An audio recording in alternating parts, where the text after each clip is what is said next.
Grizzlies fans know it's the team that gives you the edge. Big River Steel does too. And much like the Grizzlies have recruited legendary talent, we want you to be part of our team. Are you ready to be part of something legendary? Then visit www.bigriversteel.com. That's www.bigriversteel.com.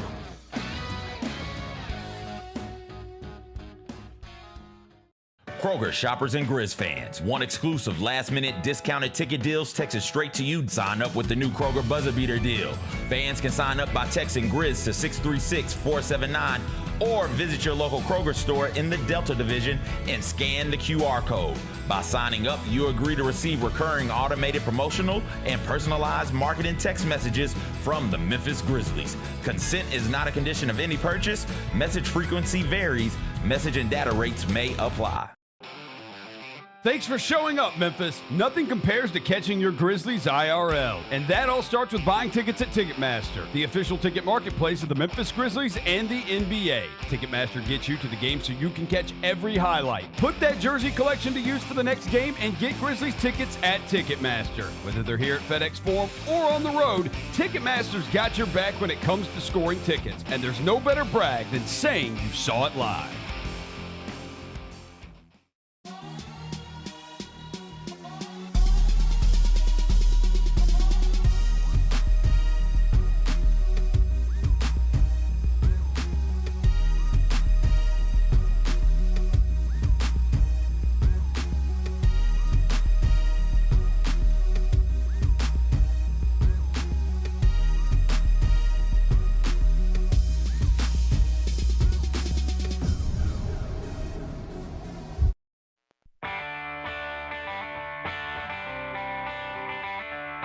Live from the Built Ford Tough studio at FedEx Forum, it's the Gary Parrish Show, presented by Ortho South, on YouTube at Grind City Media and the official Grind City Media app.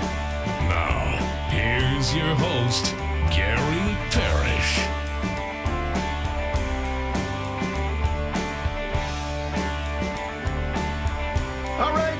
Here, my name is Gary Parrish, speaking to you from the Built Ford Tough studio. We're in FedEx Forum. It's downtown Memphis. Bennett Doyle right there producing the program. Glad he's with me.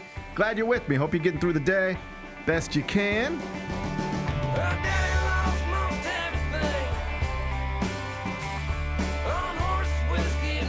And I hope you're having a wonderful Friday. The Grizz are back in town playing a tree. They're playing the Clippers tonight inside FedEx Forum. We should let Pablo Torre handle starting lineups. We're going to get you ready for it momentarily. First, though, quickly, let me set today's schedule for you in the next segment in about 20 minutes. Jessica Benson is going to join me. She, of course, is the host. Jessica Benson Show with CJ Hurt, weekdays 8 a.m. Grind City Media. She's going to pop in here. She's going to sit in that chair. We'll talk Grizzlies with her. JB will be here in the next segment. Finish talking to her, take a break, come back, do 5 more things you need to know, at which point we will discuss 5 previously undiscussed stories. Among them, Penny Hardaway's Tigers are returning to the court this weekend. Future Hall of Famer Scott Drew and his Baylor Bears, the 2021 national champions, will serve as the opponent inside FedEx Forum for a game scheduled to tip at 3:30 on CBS, which, of course, is America's most watched network. It's the Network of Stars. We're going to get you ready for that showdown. Non-league, we'll do it in about 40 minutes. We have reached day 6 of the Memphis football coaching search. Still no coach, but I'll get you updated on that situation. Offensive coordinator who was listed as a candidate, he's on his way to Fayetteville to join Ryan Silverfield's staff. We'll talk Tiger football. We'll do it in about 40 minutes. Penn State's bizarre coaching search is now reportedly centered on Iowa State's Matt Campbell. Matt Campbell, fine coach. I got no issue with him. But is it really smart to pay millions of dollars to get rid of James Franklin just to hire Matt Campbell? I'm going to ask Bennett what he thinks. We'll do that in just a bit. Lane Kiffin has been confirmed to join College Game Day live from Atlanta on Saturday morning. That'll be interesting to see how ESPN handles that. We'll discuss it in the third segment. And LeBron James had his double-digit point streak snapped last night, but he did assist on the game winner. We will honor America's unselfish king during a segment we call 5 More Things You Need to Know. Then we'll eventually do GP's carryout, and we'll call it a day. So that's the rundown. We got a lot to get to. But I did want to start with your Memphis Grizzlies because game 23, it flies, doesn't it? Doesn't it? Game 23 of a scheduled 82 is going to be played tonight here in downtown Memphis. Grizz Clippers inside FedEx Forum. Tickets are available. Grizzlies.com/tickets. The first 5,000 fans going to get a pair of Grizz City Edition sunglasses and be eligible to win a City Edition Isaac Hayes painting from world-renowned speed painter Evan Struck. So it's a big night in FedEx Forum. Big Bet Bennett, good to see you on this Friday morning. Are you ready to improve to 2-0 this season against the Los Angeles Clippers? Let's do it for Chris Paul. Okay, I don't know. Justice for CP3. Are you ready to get justice for CP3 tonight inside FedEx Forum? Absolutely not. I hate that chant. I'm totally against that. I just want to beat the Clippers. Oh, by the way, I do have your Isaac Hayes commemorative. You want me to put them on now? These are just like replica sunglasses. It's fine. I didn't think they were actually Isaac Hayes. I didn't think I was actually going to have Isaac Hayes sunglasses. I've held his City Edition. I've held his I believe it's a mink coat in my hands before, like the one that he actually wore on his body. How about that? Yeah, isn't that cool? It's the coolest thing I've heard so far today, but it is only 10:04. Long day ahead of us. Yeah, love Isaac Hayes, Hot Buttered Soul, one of the classic albums of all time. So, excited to celebrate him tonight and his legacy. The Grizz are actually 1.5-point underdogs tonight. You find that disrespectful? Are you serious? Yeah, I am serious. Why? Well, I mean, the Clippers, they... What justifies them being a 1.5-point underdog tonight against a team that they beat in their place a week ago? Well, we're playing one of the... I don't know how closely you follow news. But this is a franchise that circumvents the salary cap. Oh, okay. We're playing cheaters tonight. Gotcha. Allegedly. That makes Allegedly. sense. But, I mean, it's tough, Bennett. I mean, you're down 4 point guards and you're playing cheaters. That's tough. Yeah, that's tough. So it stands to reason they would have an advantage. They don't have to deal with the salary cap. You know, sometimes I don't like that. By the way, that makes me nervous. Well, I don't like you told me that. You know, sometimes people be like, I don't know why the Grizzlies don't just go out and get so and so, and then you have to explain to them. You're like, well, you know, they don't have cap space for that. Mm-hmm. The Clippers don't ever have to worry about that. Allegedly. They could just do whatever they want and pay you $20 million to plant some trees. It just, whatever. So it stands to reason we would be at a disadvantage as rule followers against non-rule followers. We would be at a disadvantage. I don't know how much you watched baseball in the 90s. I dabbled, yeah. But there were rule followers, and then there were people who wouldn't follow the rules. Mm-hmm. And the rule followers hit some home runs. Some. And the non-rule followers hit a lot. A lot. Yeah. Right. Got it. So it would stand to reason we would be at a disadvantage tonight. We're rule followers down here in Memphis. Okay. And we're pitted against tonight, allegedly, some non-rules followers. Gotcha. Plus they have Kawhi Leonard and James Harden. That didn't matter in the last game. I don't care what's right or wrong. I don't like the odds makers making the Grizzlies an underdog at home to a team that's 3-9 on the road and coming off a disrespectful firing of Chris Paul in the middle of the night in Atlanta. Karma's got to count for something, doesn't it? I completely agree. This feels wrong. Doesn't it feel wrong? It does feel wrong. Listen, I don't want to necessarily do it for Chris Paul tonight, but I just like beating the Clippers. I still hold a grudge all these years later. I still don't like them. I don't care that they've had like a million different players and coaches change since then. You just see a Clippers uniform and you... Shit, they're the ones that tried to bring back Chris Paul. They were trying to even relive the old days. So... yeah, I see that uniform and it. Okay. Yeah. Okay, I accept that. Grizzlies enter tonight's game. They're 9-13 now. 9-13 through 22. They've won 5 of their past 7 games. Currently tied for 9th in the West with the Portland Trailblazers. But we get Sunday. Can't wait for them to get here. Their coach is facing prison time. He's not their coach right now. Whenever you think we're going through it, just, our coach didn't get arrested right in the middle of the season. Yeah, fair enough. So that's, doing better than them. Yep. Right? Hey, whenever you think things are going bad, because we're down 4 point guards, just remember over in Los Angeles with the Clippers, they've been caught by a podcast cheating. And over there in Portland, their coach got arrested. All right? So, could be worse. I don't think I'd rather have I think this was the 2-game homestand I would take. Like, if you gave me choice, I mean, the Kings, obviously. Like, if you told me that I could, replace one of these teams with the Kings, I wouldn't mind getting the Wizards in here, too. Have we faced them yet? Yes, I don't think we have. I agreed. I wouldn't mind getting them, but, I'll take the Kings, and I'm happy to have the Blazers. If you can't get a Kings-Wizards 2-game homestand, I think Clippers-Blazers is fine. This is fine. This ain't the best we could do, but it's pretty good. It's pretty good. Grizzlies currently tied for 9th with the Blazers, a team whose coach was arrested as part of a gambling ring tied to the mafia. And both those teams are 1.5 games behind the struggling Golden State Warriors, who are injured, injured bad. Oh, everybody's they're hurt. They're in trouble. Steph, Clay, Draymond, all out right Everybody's injured. Yeah. now. Hey, misery loves company. I don't feel sorry for anybody. Sorry. It's hard for me to feel sorry for you when I've been feeling like you for longer than you. Yep. All right. If you're waiting on an update on Ja Morant, we got one. We got one Thursday afternoon, courtesy of Grind City Media's Michael Wallace. He reported that according to Tomas Isolo, Ja has been participating in non-full speed and non-contact drills and is currently considered day-to-day, meaning he could theoretically return as soon as Sunday when Portland, minus Chauncey Billups, because he got arrested, when Portland visits FedEx Forum. But tonight, Ja is listed officially as out. What do you think, Big Ben Bennett? Bring him back Sunday against the Blazers or let him rest until next Friday against the Jazz? Because after Sunday, the Grizz don't play again until Friday. Oh, that's right. Because of the NBA Cup quarterfinals. So how do you balance all that? I mean, I would love to see him back as soon as possible, but the way that you just laid that out, actually, it might make more sense that he just, because you're going to get a little hiatus here, it might make more sense just to wait when you have 2 games that you think you can win at home without him.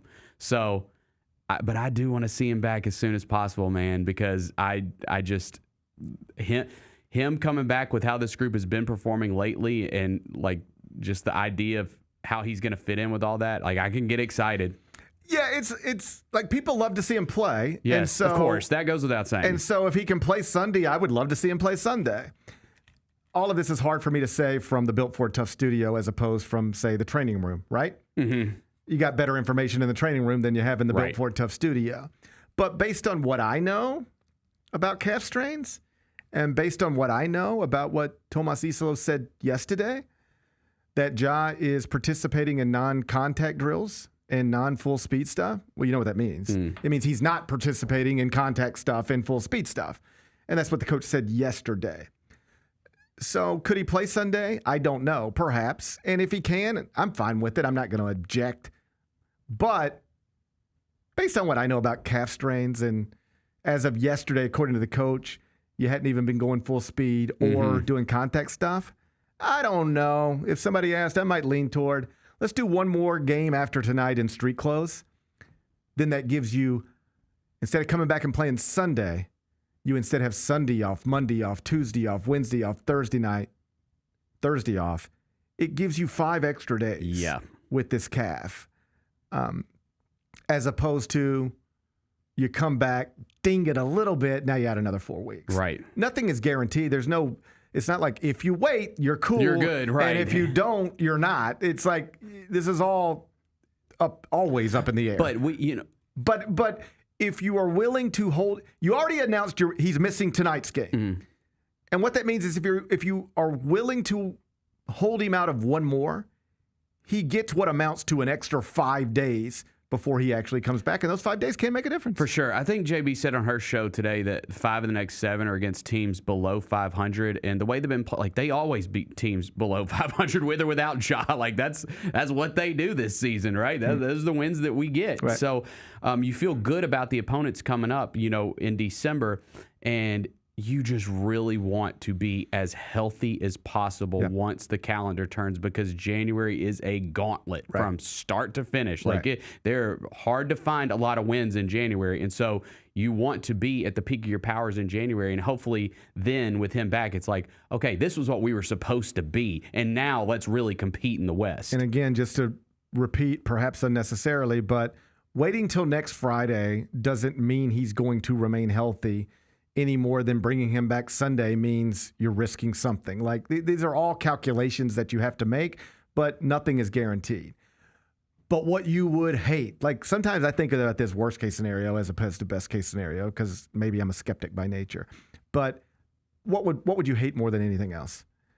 You bring him back Sunday, third quarter, he tweaks it again, he grabs it, and now all these winnable games you got coming up, he's actually out for them. That would be like, that's the one where we would come in here Monday and throw up all over the desk. That's right. Yeah. That's right. And so I would just rather avoid that. I'd rather not feel bad again until next Friday.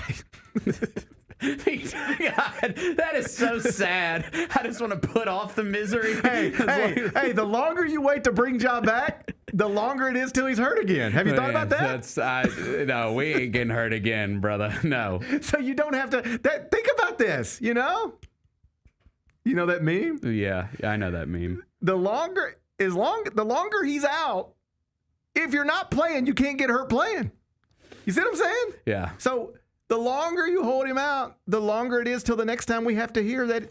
That's not happening. All right. Don't even put that in the air. I'm just joking. Yeah, no, that's not happening. Obviously, the medical team is going to make this decision. Yes. Right? They're smarter people than us. I hope so. Yeah. I sure hope so. I hope to God the people in charge of making decisions down there aren't dumber than us, because that would be real disappointing, right? Yeah. I'm going to let the medical team handle this. As for tonight, though, let's just talk in facts. Okay.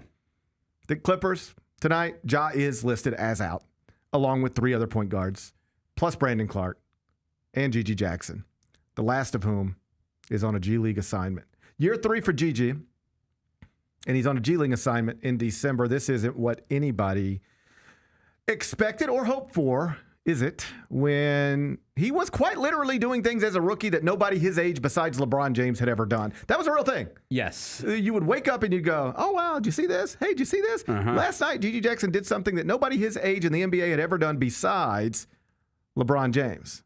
That's where we were. Now, here's where we are. He's appeared in 8 games this season. He's averaging 2.5 points, 1.8 rebounds, 6.8 minutes per game. Career low, 25% from the field. Career low, 0% from 3. It's 0.00. Career low, 66.7% from the free throw line. Basically, career lows in everything, including minutes play. Simple question, perhaps a complicated answer. What happened? I mean, I think just from what I see is it's just coaches, the 2 coaches that have been here have since he's been here have just not been able to trust him. At least they don't feel like they can trust him when he's out there on the court. Right. It's just that simple. I think specifically defensively, right. I think that's the thing. And just, again, you've talked about this before, and listen, that team that he, as a rookie that he put, that was obviously a bad team. That was an injury-riddled team. But they won that game on TNT. He gets the walk-off interview with Shaq, and that was a really cool moment. We all remember that. But that was a bad team that season, and somebody's got to put up numbers on a bad team. Right? Oh, that's what that was. Clearly, with the benefit of hindsight, that's what that was. Yeah. You're gonna put a super talented guy out there, tell him to go play. Just, hey, man, go play. We're not beating anybody right now anyway. Mm-hmm. Go play. And he's just getting his shots. In that rookie year, I really do think there's something to this. In that rookie year, Gigi wasn't asked to do much more than he's ever been asked to do, which is we're going to put go score. Yeah. Now he's asked to play a role, and he's not a good role player. It just doesn't appear that way right now. And listen, man, I hope I'm not wrong. I hope he is able to find his spot in this league, because I do think that there's something there. I've been intrigued by him since we drafted him, and I'm a fan of the guy. So I hope that he's able to find it, but it's just, it does not appear he's close to cracking this rotation right now. And I don't know if that changes. It's wild how quickly this can get away from you. Yeah. I mean, one day you're the number 1 ranked prospect in your high school class. The next day you're doing things in the NBA that nobody your age has ever done other than LeBron James. And the next day you're headed to the Landers Center because you can't crack the rotation. That's not a good trajectory. You should be playing more in year 3 than you did in year 1. And I know circumstances dictated why he played in year 1. The truth is, if everybody's healthy, probably doesn't play in year 1.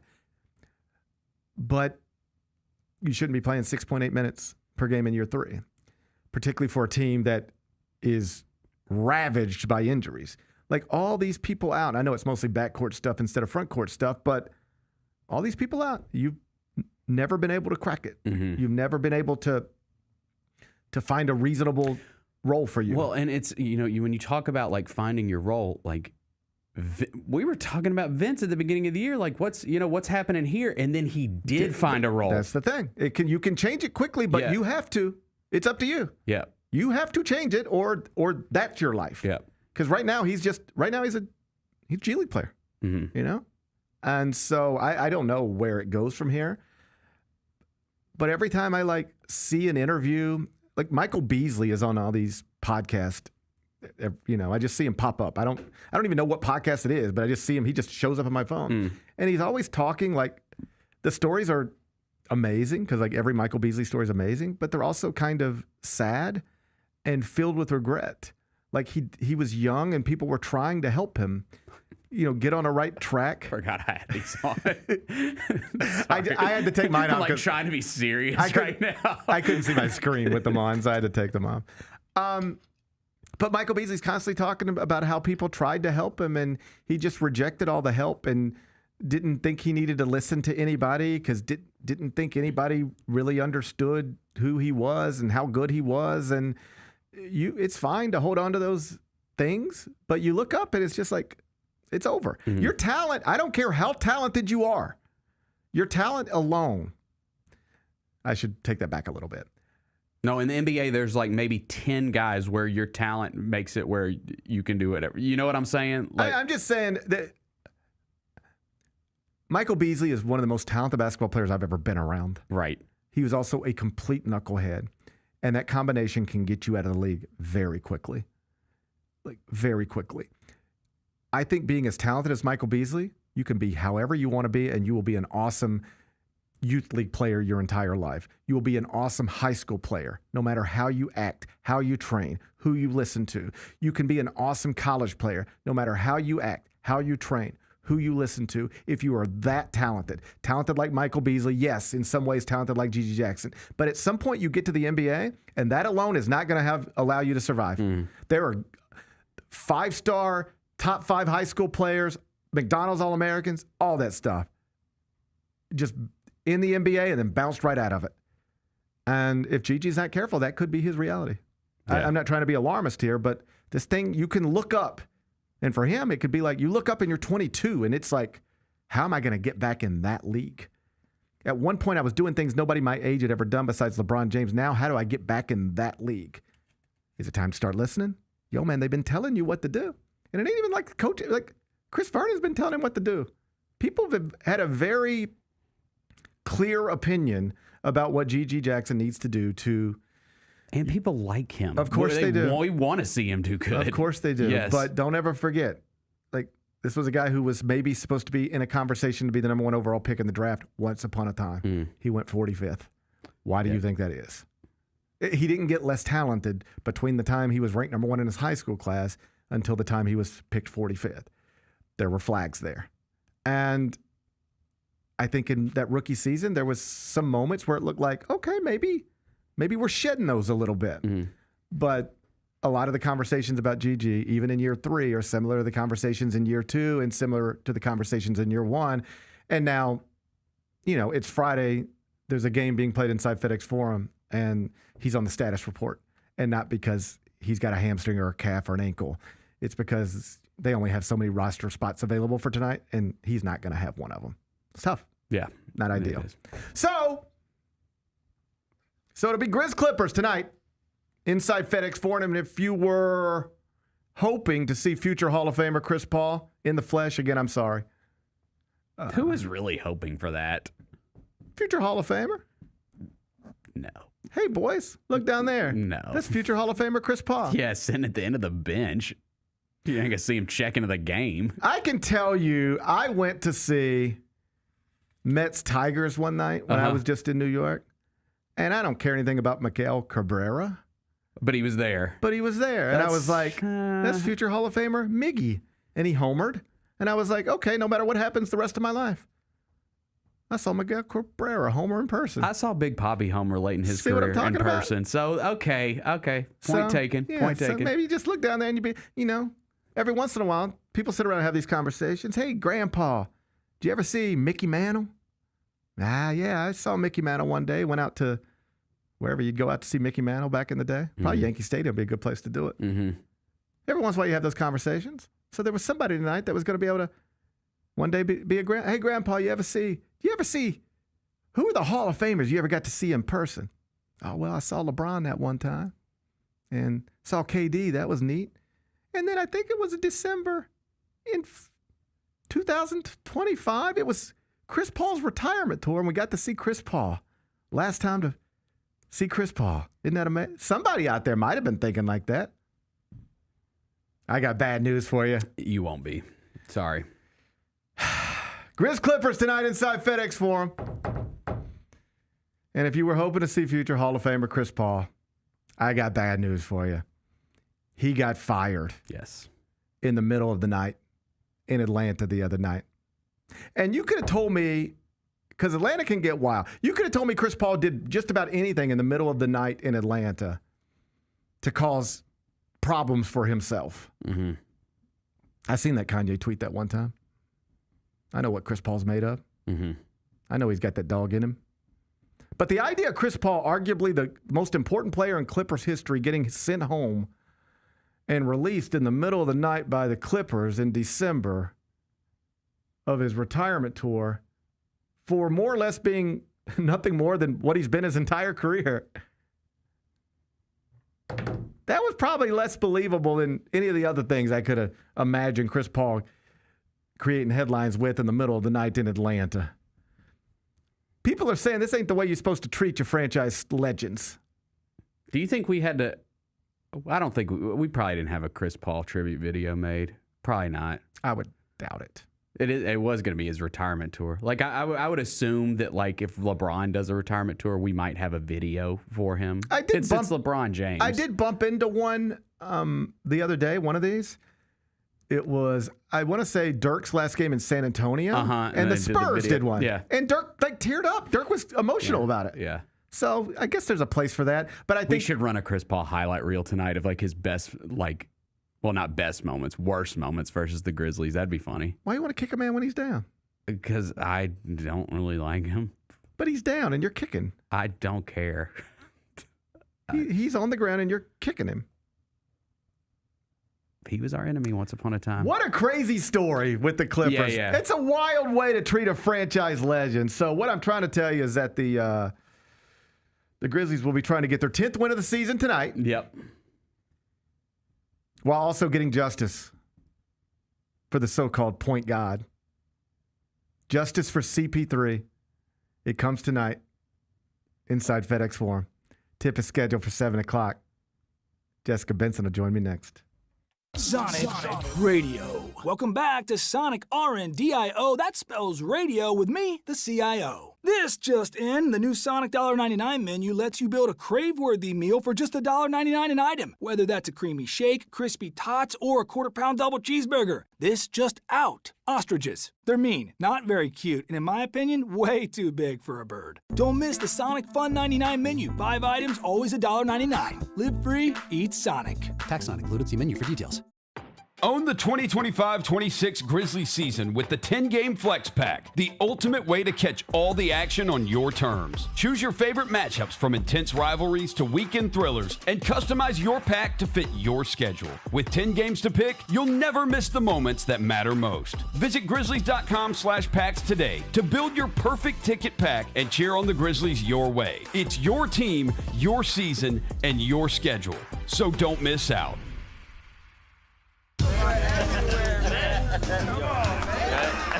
Now that's the new edition way. I feel like there's another level we can take it to. What you think, Mike? 2 steps ahead of you, Slick. What's good, bro? What you doing, man? I'm in. Woman, you don't even know what I'm getting ready to ask you. Here's the vision. All 3 of us on the same stage every night. Gonna be crazy. No barriers, no separation. It'll be like 9 kings and a queen. The next level starts now. In the 7 games that he has played, they have been the best rebounding team and the best assist team in the NBA. And a lot of that goes to Vince Williams, who has been Rondo. Vince Rondo, man. But this is 100% attributable to Zach Edey. The Chris Vernon Show, live on weekdays at noon on YouTube at Grind City Media and the official Grind City Media app.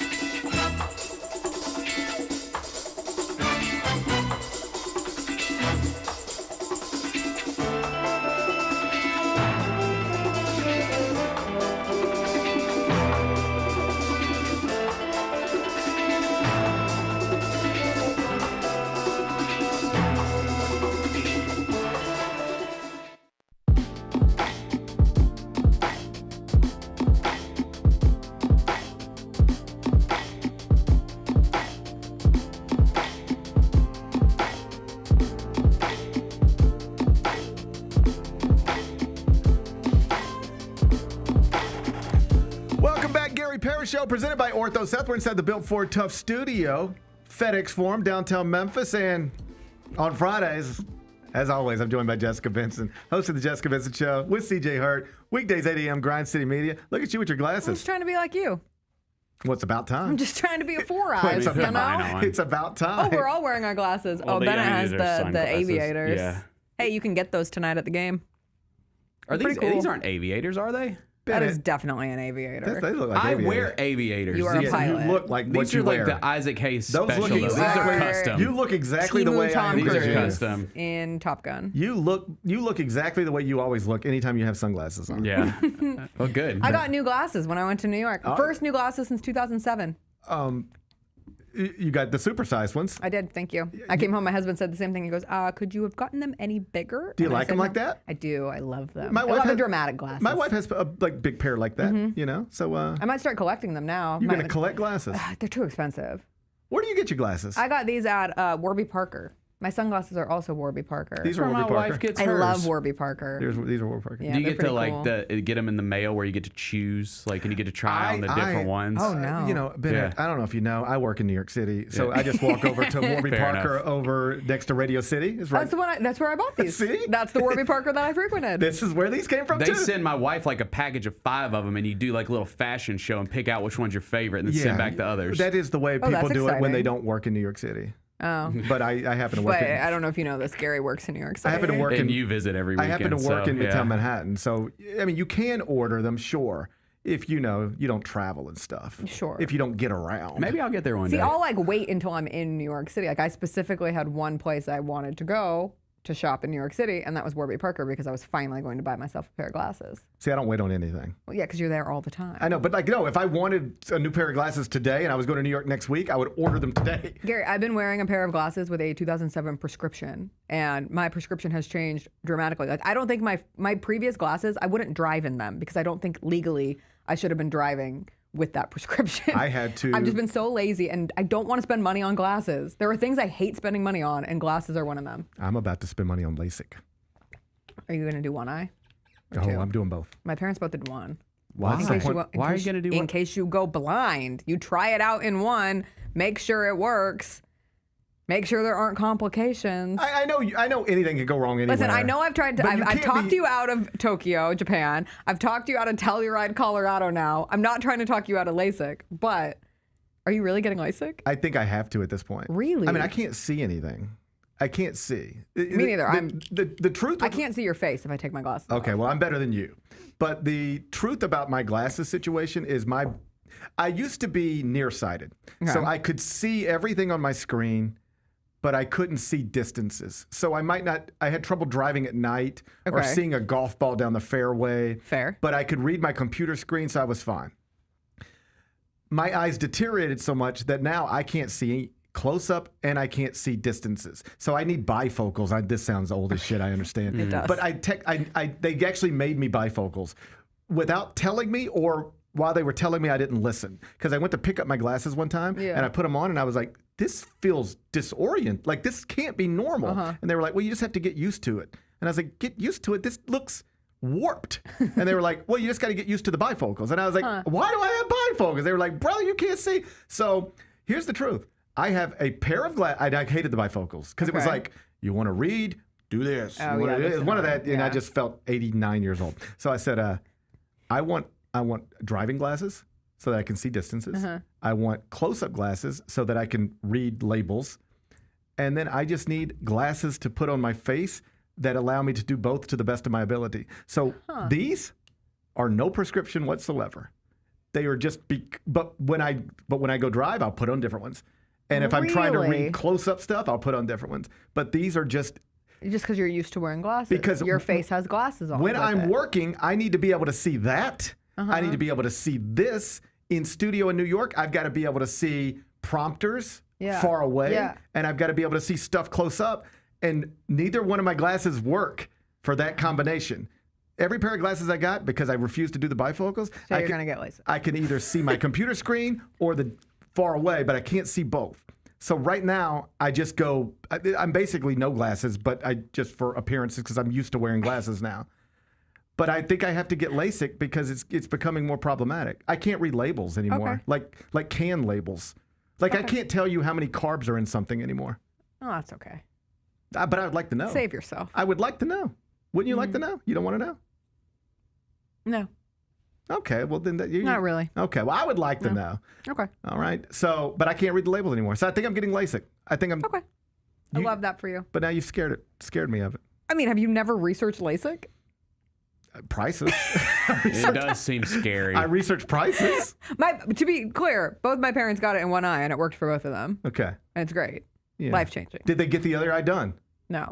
They just so they were so scared. I think my dad ended up. My dad has really bad eye problems. My dad had a detached retina. My dad had to wear an eye patch for years. It was fantastic. That's awesome. We went to Disney World with my dad in an eye patch. It was great. And he did the Pirates of the Caribbean. Yeah, it was pretty cool. That was I mean, wild. the detached retina thing stinks. Like you start getting these it's like they say it's like a curtain starts closing on your eye, and you have to call your doctor, and they're like, get in here in the next 3 hours, or you might go blind. Jesus kind of thing. Christ. He was actually What if he was in the middle at of something. I'm pretty sure he was at maybe some sort of NCAA meeting. He was in Las Vegas, and he had to drive home immediately. He had to leave the meetings, drive home, and have retina surgery.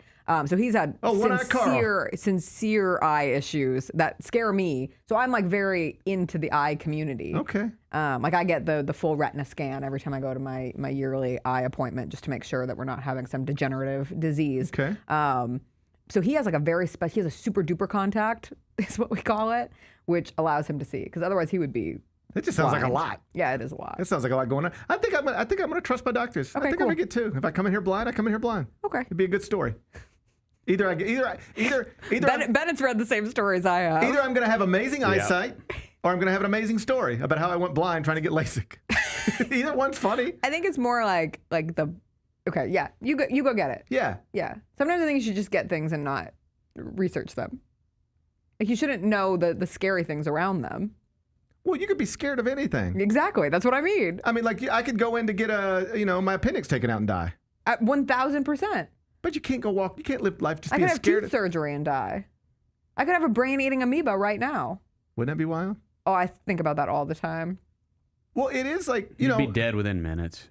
No, not necessarily. With a brain-eating amoeba? Have you followed the Kim Kardashian thing right now? That's not a brain-eating amoeba. They say she has low brain function. Yeah. She has like the start of a brain aneurysm. I don't know. There's a big conspiracy theory that it's just going to lead to her getting one of those Neuralinks, and it's going to normalize people getting Neuralink brain chips because she failed the bar again. So then she's going to get a Neuralink. This is the most reckless of speculation, like deep corners of the internet. That's fine.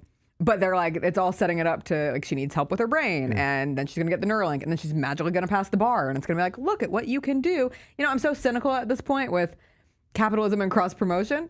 Maybe it is. I don't know where. Maybe it is. I don't know where the world's headed. Like I genuinely don't know where the world's headed. Yeah, I don't either. Do you think the people of like 100 years ago, when they invented cars, were there people like us sitting around saying, God, I don't know where the world is headed? Well, Did it feel like this? But here's the thing.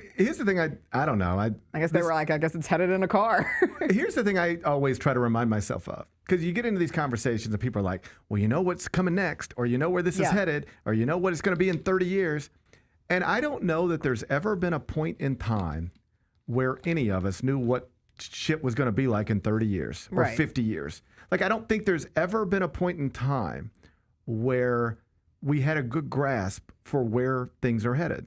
No, I always think about the Jetsons thought we'd be in flying cars. There you go. And By it's like, now. Like, before an iPhone, could you imagine an iPhone? No. No, you could not. It did, like, you can't even comprehend how the idea of it. Yes. All right? It takes an actual genius to even think of this thing, and then more geniuses to design it and build it and all that stuff. So if you couldn't imagine an iPhone, something as simple as the iPhone 1, before you held it, why do you think you know what's going on 30 years from now? I know. Or not to get too crazy, but in the afterlife, any of this stuff, how do you know anything? That's taking it. How about just in the now? In the like now. everyone's Let's keep it there. reacting to the Netflix Warner Brothers news, which Gross. isn't. Thank you, Bennett. Save our movies. I hate it. Save our movie theaters. Yeah. Save HBO Max. But who am I to say? What if they do? I mean, everything trends in the way that it's probably going to ruin a lot of things that I really love and care about. But maybe that's the future. Remember when Netflix was a DVD service? They would mail you a DVD. It was like, we're going to take down Blockbuster. Now Netflix owns all of the Warner Brothers property. So that's another perfect thing that I'm talking about. These are all just basically technology things, but like, imagine you're standing in a Blockbuster one day. You and God, it was such a good time. You stand in a Blockbuster one day. Bring you're looking at the new releases board. You're looking at the new releases, hoping there's a tape there. I actually have memories of like you go to Blockbuster and you want to rent a Nintendo game. Yes. And it's checked out. Yes. And you go to the person at the counter and you'd be like, so when did the person check it out? And they have this stack of movies that they're rewinding on the machine. You would go back and you'd be like, hey, did anybody turn it in? And they'd have like 7 Nintendo cartridges that hadn't been put back out yet. And they'd be like, yeah, what are you looking for? And it's like, the new Zelda. It's like, yeah, just got turned in. And that was like a big deal. Yes. Imagine you're in the middle of that and somebody comes up to you and says, hey, listen, in 20 years, you'll never do this again. Instead, literally any movie you can think of that has ever been made, it'll just be in your TV. Except for any movie Bennett and I want to watch for the upcoming award show circuit, right. because Those you are can't hard to find find. those. Yeah. But yes, any other movie. Basically anything that comes out. You get the point. I'm just frustrated. It'll just be in your TV. Yes. You'll never have to go go to a place and rent something. Right. You just think of what you want to watch, and then you go click, click, and it's just on. Ta-da. Could you have imagined that? No. But that's our life. That's what you'll do today. And it's overwhelming. So my only point is to just, I'm trying not to get too caught up in where everything goes next, because there's never been a point in my life where I've known what comes next. Sure. But I will say, when it comes to billionaires operating arts communities, and I'm no dummy. In order for the arts to function, there has to be money behind them. I'm not some bohemian hippie. Like, money makes content, money makes movies, money makes TV. It is concerning when there have been trends on the Netflix side of things that go away from, getting people to go to movie theaters, which have had a nice little resurgence over the last few years coming out of COVID, or away from 2-hour movies because you can make more money making a 10-episode series, and then people are going to your app more for something like that. Or something like HBO Max that has, if there's any brand of television that kind of has a stamp of approval on it. I was listening to Matt Bellany from The Town. He was on Bill Simmons' podcast talking about this before the deal went through. They were talking about the options that could have happened and just discussing the nature of, like, what if HBO Max turns into just a clickable box on Netflix? Yeah. Like, here's your HBO content. Like, that's sad. Yeah. Like, The Sopranos is up in a clickable box content. Yeah. That makes me sad. Yeah, anyway. I mean, all of it, but yeah, we can't worry about it because everything's going that way. I mean, once upon a time, they would literally, like, in my adult life, like, this is in my adult life, I would have to go back to a computer plugged into a wall in a building on Union Avenue to write a story. Yes. And then they would take that story and they would print it on paper, and then they would put it in a truck and they would throw it in somebody's driveway. Yeah. That was in my adult life. Yeah. All right. Now look where we're at. I went with my cousin on her paper route once. I thought I wanted to be a paper girl. Right. You see, like, it's just, the world is constantly changing, Right. and I don't ever really have a good grasp for it. So I stopped trying. This is not completely attached to this, but in the same realm, and it's just me reminding you that I want you to see Oedipus at Studio 54 on one of these many times you're going to New York, and if you can go to Warby Parker, maybe you can go see Oedipus as well. Love to. I'm not getting out till, I don't even land till like 8 o'clock tough tonight. scene. I know. That's tough. You know what's tough? Maybe the next one. They've changed the flight schedule. I know. It ruined it for me too. I used to be able to fly in and maybe catch a show. I could on a normal day come in there, pre-tape 2 segments, do the rest live, get to the airport, land in New York middle afternoon, have the whole night in Manhattan. Now, the JFK flight that they added is like an 11:20 departure. And it just puts too much stress on everybody trying to get all of that done. Yeah. And I don't want to make other people come in and accommodate my schedule all the time. Of course. So I just go later in the day. But I wouldn't get to my hotel tonight till 10 o'clock. Mm-hmm. So Oedipus will be going on right across the street, but it'll be wrapping up. When it's going on, what will happen at the end of the show, no spoilers, not giving away the show, but they do bows as traditional, a curtain call. Yeah. And the lead actress who is playing Jocasta in this production, her name's Leslie Manville. Bennett, you would know her from Phantom Threads. She played Princess Margaret, the older Princess Margaret in The Crown, but just a really capital C, like thespian from London and performed on the West End and like a big British actress. And it's kind of become this sub-story that every night she is getting in kind of like a war of her eyes, and sometimes she'll even mouth words to patrons at the theater who are filming the curtain call. They have their phones out, and that's become kind of like common practice where don't have your phone out during the show, don't record the show, but like it's fair game when the bows are out. Do and you people, do it? No, I don't. Okay. I do it when I'm here because I feel like I have to make content for it sometimes. But after this experience seeing Oedipus in New York, I didn't do it for Aunt Juliet when it was here last week because it was in the back of my head because I watched Leslie Manville yell, "Put your effing phone away" to fans in the front row. And I was like, oh, if that happened to me, I'd feel terrible. I'd feel really icky about I get it, that. but like if I witnessed that, I'd be like, you need to calm down. So I was listening. She was on CNN this week, and she was asked about it, and she talked about just how frustrating it is. I don't mean to interrupt. I'm going to say no matter what you say next, I'm going to still say she should have just calmed down. But let's hear it. That's fine. And I agree. I think it's a very American approach. I think there's a difference in how theater is viewed on the West End versus how it is here. Also, just we are part of I think the world is like this, but especially here in America, we have the newest phones. We are constantly online. We're very much involved in social media. You feel like you always have to have a moment, and you feel like you have to have it to share on your social media pages. And she said, like, you've just watched, and if you go see this play, like, it is one of the most tense, just like thought-provoking pieces of theater that you'll see, and it's pretty serious stuff. Mm-hmm. And she's like, do you know what it's like to just think that the audience can't sit in that for 30 seconds? Like you can't wait. You have to be on your phone immediately and capture this moment. They're sitting through it for 2 hours, so shut up. Oh, I disagree. Like the fact that we can't do anything. I see it in movies now all the time. Like people are on their phones throughout the entirety of a movie. How long was this play? 2 hours on the dot. No intermission, straight through. And most people did not have their phones out during the show. And there were a couple old people whose phones went off at very inconvenient times, which I don't think helped when we. Right. But this was not the only production that this happened at. Like she's done this multiple times. I've seen it on Reddit. To me, it comes across like, But why? Why can't we have any spaces left where you're off your phone in its entirety and you just think about something? Like why do you have to film it? Wasn't that the 2 hours? What you're explaining to me what you're explaining to me is somebody was just trying to take a picture at the curtain call. Yeah, but like, why do you need that picture? Why can't you just have the memory? You know what I tell that woman? Yeah. What's her name again? Leslie Manville. There's going to be a day where nobody wants to take a picture of you at all. I don't think she would care. Okay. I really don't. I don't think, like, I think for some of those people, I've been listening to Jesse Buckley and Paul Mescal, who are both off of social media. God, I love them both They're in the new Hamnet movie that's coming out. And they were talking about just this idea of, like, and I get it. Sure, you get in the weeds, and taking their picture equates with them making a lot of money and being able to practice a craft that people would kill to be able to do. But they're both specifically not on social media for that reason. They're like, if we are doing this for likes, if we are doing this for people to take our picture, if we're doing this for people to post on social media, like we're not telling the story that we're trying to tell here. And I know for some people, for you, I guess, it sounds a little like wishy-washy, stupid. I want to be clear. I'm not taking my phone out at the theater. Yeah. All right? I'm not advocating for these people. I'm just saying, it's 2025 and you live in the United States of America. Well, she doesn't live here. She's Mexican. Okay, it's 2025 and you work in the United States of America. And we are a people consumed with social media. People don't like to just do things anymore. They need to show you that they were there. Yeah, but isn't that sad? You can say it's sad, and I'll just say it's true. Even I guess with both those actors I just mentioned too, they're not American either. Well, I will tell you this. There was a time where I felt like, this is all stupid, I'm just telling you the truth.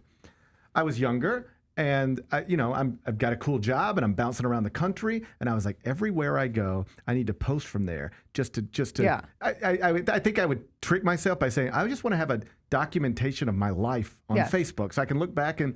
But really, I think I was just trying to impress people. Like, oh, look at GP, he's in New York tonight, and he's 100%. In LA tonight, and there was something about that made me want to do that. And then I realized nobody really cares, and I realized I was also stressed out about it. I was constant. I would this is a true story. Yeah. I'd be in New York. I'd have a car coming to pick me up in 2 hours, and it'd be like, I haven't posted from anywhere. That's crazy. Do I need to go get breakfast? I'm not even hungry. Yeah. But do I need to have a post? And at some point I was like, this is crazy way to live. I'm thinking about leaving my hotel room only so that I can prove to people where I'm at. Yeah. And I just shut it down. So like if you go look at Facebook now, I've been to New York 50 times already this year. I had no posts, no nothing. So I've pulled away from that where I don't feel compelled to show you my car, show you my house, show you my hotel, any of that stuff. But I recognize other people do. But I see them every single day. You can do what I do because I do still feel compelled because I like to, Really, I just do it to see if somebody will say, "Oh, I saw this too," and then we can talk about the There show. you go, right. But I'll take a picture of the playbill before the show starts, like, which is totally fair That's game. fine. I just think there's got to be a compromise in life. Well, she's having to live with it. I mean, they do it every night. And you could tell her co-star was like, "Oh, here we go again." I bet you Kendrick Lamar, just to name a person who's on tour now, would love it if he put 60,000 people in a stadium and every one of them would throw their phones in their back pocket and just be looking. Well, we see it at the Masters all the time. Right. The beauty that is when people are just connected to the moment. We're like, wow, we don't see this I'm very sure often. every artist, theater, on stage, music, I'm sure they all feel the same way. Yeah. They like looking out and seeing faces as opposed to looking out and seeing iPhones. Yes. I just don't think you gain anything by complaining about it. Yeah. By looking at somebody at the end of a performance and saying, "Get your effing phone off." Yeah. That Oh, I know. It was crazy. It makes you. It was crazy. Like we went to see Ryan Adams at the Graceland Soundstage, and the whole show he was just bitching about the crowd. Yeah. And it was just like, I get every one of your complaints might be valid, but buddy, you're coming off the wrong way as opposed to the crowd's coming off the wrong way. Do you have any videos on your phone that are like from a moment that you really enjoy going back and watching? Yes. So do I. And there are moments. Honestly, I go back and watch these all the time. Yeah. My kids at the Kendrick Lamar show. Okay. Like particularly Lou, because he's rapping bar for bar with Kendrick, and I watch those all the time. That's a moment. I told this story before. We wanted to go to the opening night of the tour, but initially it was going to be me, Kelly, and like we invited friends. Yeah. And we couldn't. It's hard when people got kids and it's out of town and it's flights, and we couldn't find a couple to go with us. That could make it work. And I was like, let's just take the boys. They love Kendrick, and it'll be their first big concert. Yeah. And I'm so glad it worked out that way because it was incredible memories, and I have them saved. And I know, like, maybe this is what I'm circling back to. And I don't think you should be filming Leslie Manville in the middle of her performance. Yeah. But, like, at a concert, I'm glad we have those videos. Oh, yeah. No, I'm with you. Because, I mean, I'm not joking. I watch them weekly. I go back and they make me smile. Watching my boys enjoy that moment with me, cool. It makes that makes me smile. That's a memory they'll have forever, and it's one I cherish. Yeah. So that's one that I do go back and I look at those sometimes. Right. Yeah. And there's a lot that I don't. Yeah. Like I notice, sometimes when I'm at a concert specifically, I'm like, why did I film this? Oh, This I is have stuff silly. on my phone where it's very clearly, this was so I could make a post to say I was at, Beyonce last night, right? That's what this is for. Yes. And then there's somewhere I'm like, I actually had this in my phone because this is a nice memory, and I want to hold on to that. I used to do what you did with. I always wanted to brag that I was at the Final Four. Yeah, always. right. Like I would say, Right. I just want to document it on Facebook. That's right. And have it as a record. But no, I wanted to brag. You wanted to show it. So And- people be like, oh, that's so cool, Jess. Yeah. And I used to try to get videos of the tip or the perfect picture of the Right. tip, and then like if something's happening at the end. And I have a lot of random ends of games that don't matter. But for every random end, I have one video of my mom and me and Chris reacting to the Chris Jenkins shot. There you go. And I will go back and I will randomly watch it because we are just in awe, we're collapsing, we're yelling, and just being in that space was so cool. And I'm like, okay, well, for everyone that was a miss, everyone that was a whiff, I've got this one memory That's that right. I really appreciate going back on. So I don't think there's a right or a wrong. I also, when it comes to like filming bows at the end of things, Right. like I've really adapted to it. I used to think you should never have your phone out in a theater ever. Now there's a lot of shows that really encourage it. I just think this one specifically, which you'll know when you go see it, Right. it's weird to have a phone out at the end. I got it. It's weird. I mean, I saw American Son on Broadway with Kerry Washington. Yeah. And it was like a real heavy Yeah, finish. this is heavy. and then at the end, everybody's just got their phone. Like It's so weird. And Kerry Washington's like crying. It's that heavy. Same kind of feeling. Yeah, and people got their phones out, and I just think that this is where. And then I was gonna say we'll move on. It's 10:54. I had lots of stuff to talk to you about. None of it was this. None of this was None this. of it was this. Here's where I would bottom line it. Yeah. I think if people can be respectful enough in the theater, specifically the theater, to allow you to do your performance over a span of 2 hours while keeping their phones put away. That's a win. If somebody decides, Yeah, hey, I it's agree. over and I want to snap a picture of you because this has been an incredible night, just shut up and let them take the picture of you. Yeah. That's where I would land on that. Yeah. Don't die on this hill. Don't die on that hill. It's I not agree. important. I enough. can agree with that. All right. Hey. What were you going to ask me? Oh, Rapid fire. Okay, rapid fire. Chris Paul's not going to be here tonight because he got fired. Yeah, that's right. In the middle of the night in Atlanta. I think this isn't one people are really debating anymore about like what happened. By all accounts, he was just like, we need to be better. We need to do this. We need to do this. We need to hold ourselves accountable. And people are like, just shut up, man. We don't want to hear this from you off of our bitch. I love the term locker room lawyering. Yeah. Like, what does that mean? Like, the tweets are funny. Like, I saw one tweet get retweeted, and some guy was like, man, Ty Lue just told Chris Paul, man, let us be trash in peace. So, like, it's a little bit of that. Yeah. On the other hand, a lot of people have made the point, and I think it's a completely fair point and notable point. This is a franchise. If you were to say who are the two most important players in the history of the franchise, certainly modern era, yes, it's Chris Paul and Blake Griffin in Lob City. Yeah. They signed Blake Griffin to a max deal, did a fake retirement jersey ceremony to show him how important he was in theory to this franchise, get him to resign, and then less than a few months later, trade him, all right, without even talking to him about it.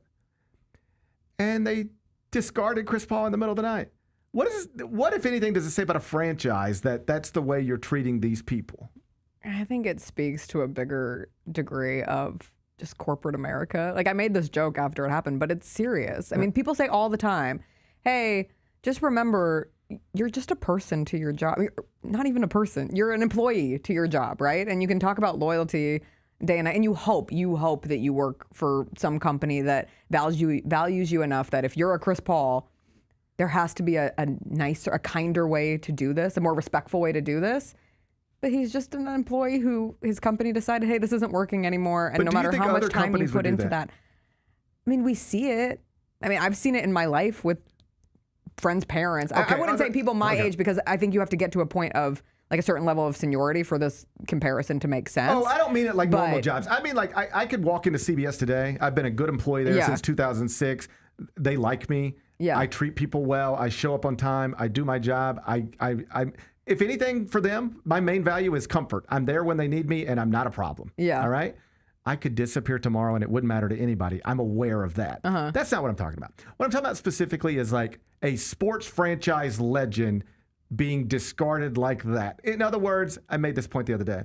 Imagine Mike Conley said, I'm going to play one more year, and I want to do it in Memphis, where it all started. Oh, it's the perfect example. There is no scenario. Yes. Mike Conley could do anything, and they wouldn't just be like, yo, you got to go in the middle of the night in Atlanta. I don't think this franchise would treat Mike Conley the way that franchise treated Chris Paul, even if Mike Conley acted exactly like Chris Paul. That's what I mean. And I don't think most franchises would treat the equivalent like the way the Clippers just did Chris Paul. No, it's absolutely after doing Blake Griffin. The biggest like red flag for a company. Yes. Like, you did this not once but twice. Yes.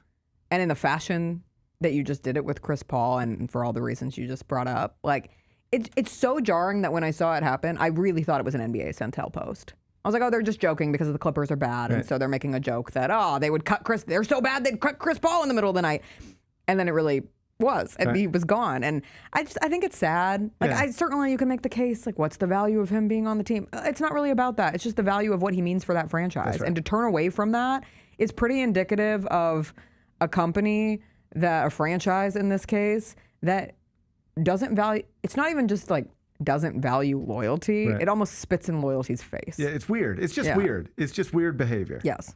All right, tonight, Grizzlies trying to get their 10th win of the season. Woo. Woohoo. Ja has been upgraded to day-to-day, I guess. Woo. Out tonight. But day-to-day means, by Sunday? definition, by definition, it means that neither one of us are on the medical staff. Right. It's much harder to diagnose these types of things from the Built Ford Tough studio than it is from, say, the training room. I acknowledge that up front. But is there an argument to be made almost like, hey, regardless of how you feel tonight, tomorrow, we already know you're not playing tonight, no matter how you feel tomorrow, Sunday, once we get past Sunday's game, we're off till Friday. Let's just give it till next Friday. It only requires you to miss one more game. Without knowing as much as they know, that's the way I would lean, I think. I would think so. Yeah. And you're also home for 3. That's right. And then you have this big chunk of time next week, too. Right. So to go from Sunday's game and then have a proper amount of rest between Sunday and the next Friday's game probably plays a point. Again, not on the medical staff. I don't know. Right. Maybe he won't play Sunday. Right. But I would say it's safe to say there is at least a legitimate opportunity for Ja Morant to play on Sunday. I think the schedule really does play a role in it. Yes. Like if it was Friday night, Sunday night, Tuesday night, if you're ready to come back Sunday, I'd just be like, let's just go and let's get going. Like we're ready, let's go. But if I know not playing Sunday, that's the last game you miss, and I get 5 extra days off just to let it heal a little more. Because worst case, I would love for Ja to play Sunday. What I would hate more than I would love Ja playing Sunday is him coming back too early and something just happening. re-aggravate Yeah, it'd it, be awful. and it's like we'll reevaluate in 2 weeks. No, thank you. No, thank you. Just Take the extra day. bro, take the extra day. I'm gonna take Sunday off. He should take Sunday off, and let's. I mean, I'll be back Monday, but he can get back to Friday. That's they can make their own decisions, and they will. Yeah. But that seems sensible so. to me. Just because it's scheduled the way Just the way it's that it is. scheduled. But I sure would love if he played on Sunday. And there is a chance. There's a chance. There's a chance. Hey, we'll wait for the status Bennett and report. I will be there. You might be taking Yep. Sunday off. I'll be Bennett flying. and I won't be. I'll be flying home from New York City. I'm just always flying. Just always flying to and from New York City. I'm actually looking forward to today because, like, once I get on that plane today, Yeah. I don't really have anything to do. Oh, good. I like not having something You to do. gonna watch a movie? I am. I'm going to either get caught up on Pluribus. Okay. Are you caught up? I'm one behind. So you've seen how many episodes? 4. Okay, I've seen 3. Okay. Do you like it? I loved the pilot.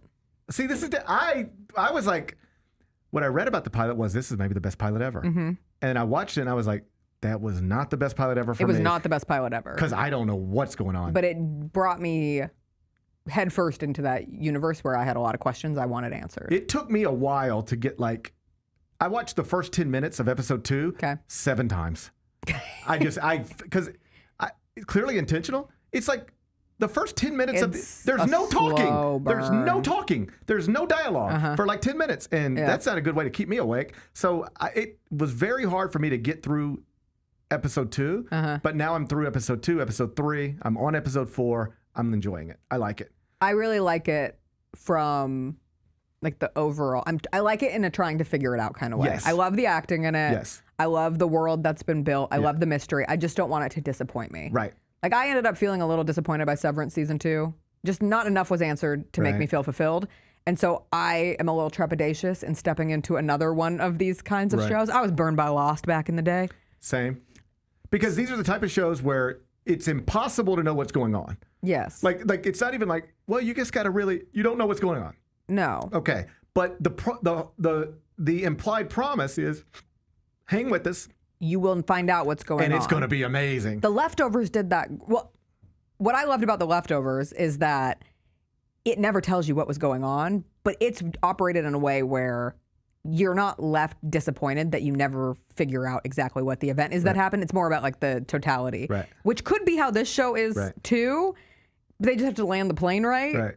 And I'm holding on, but I am at the point where I'd love to know a little more information. That's right. Lost was one of those where it was like, just wait. The payoff was cheap.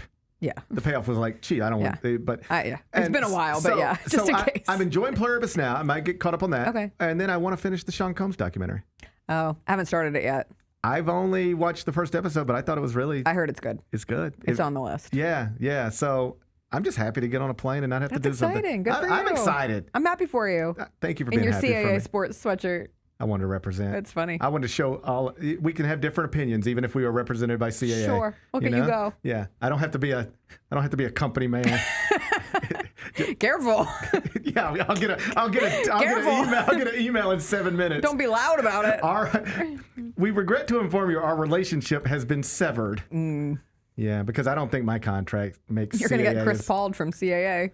I don't think my contract makes CAA as much money as Lane Kiffin's does. You know, it would be remarkable for me to find out that it did.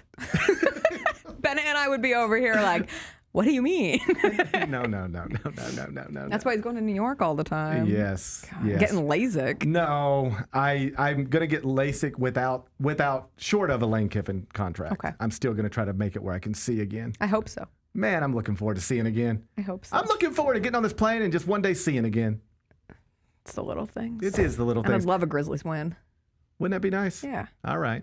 Okay. 7 o'clock, FedEx Forum. Tickets available, Grizzlies.com. Bennett Doyle, Jessica Benson. will be inside the arena. When we come back, turn our attention to Tiger basketball. Penny Hardaway's team hosting Baylor, your 2021 national champions. They're coming to town tomorrow afternoon. It's on CBS, America's Most Watched Network. Get you ready for that next. Thanks for showing up, Memphis. Nothing beats catching your Grizzlies IRL, and nobody knows that better than you. So next time you want to hit up a game, Ticketmaster's got your back with tickets to every upcoming matchup. Whether you're catching the Grizzlies at home or on the road, you'll find tickets at Ticketmaster, the official ticket marketplace of the Memphis Grizzlies and the NBA. Keep putting that jersey collection to use and get Grizzlies tickets today. There's no better brag than saying you saw it live. See you courtside again soon, Memphis. Let's face it, there's a lot of trash talk in basketball, but the great teams let their performance do the talking. Like Ford F-150 with Pro Power on board, a class-exclusive industry-first feature that turns your truck into a mobile generator and leaves the competition speechless. Ford F-150, official truck of the Grizzlies. Greatness starts here at your Mid-South Ford dealer. Class is full-size pickups under 8,500 pounds, GVWR. Are you ready to transform your pool into a stunning oasis? At Mainland Pool Service, they're a family-owned business committed to keeping your pool looking pristine all year round. They believe that pool care should be proactive, not reactive, which is why their skilled team handles everything from routine cleaning to complex issues with precision. They prioritize clear communication and personalized solutions to exceed your expectations. Join the Mainland Pool Service family today and experience the difference their expertise and dedication can bring to your relaxation retreat. Contact them now at mainlandpoolservice.com. Calling all collectors! Topps NBA basketball trading cards are back. It's available in the Grizzlies Den by Fanatics and online at Topps.com. Rip into bold color parallels, electric inserts, relics, and autographed cards from today's biggest stars and the next-gen talent. Look out for rookie cards of Cooper Flagg and Dylan Harper, plus Grizzlies favorites Ja Morant, Jalen Wells, and so many more. You don't want to miss this drop. Grab your set before it's gone. The long goodbye begins. A very special evening with Journey. Final Frontier Tour.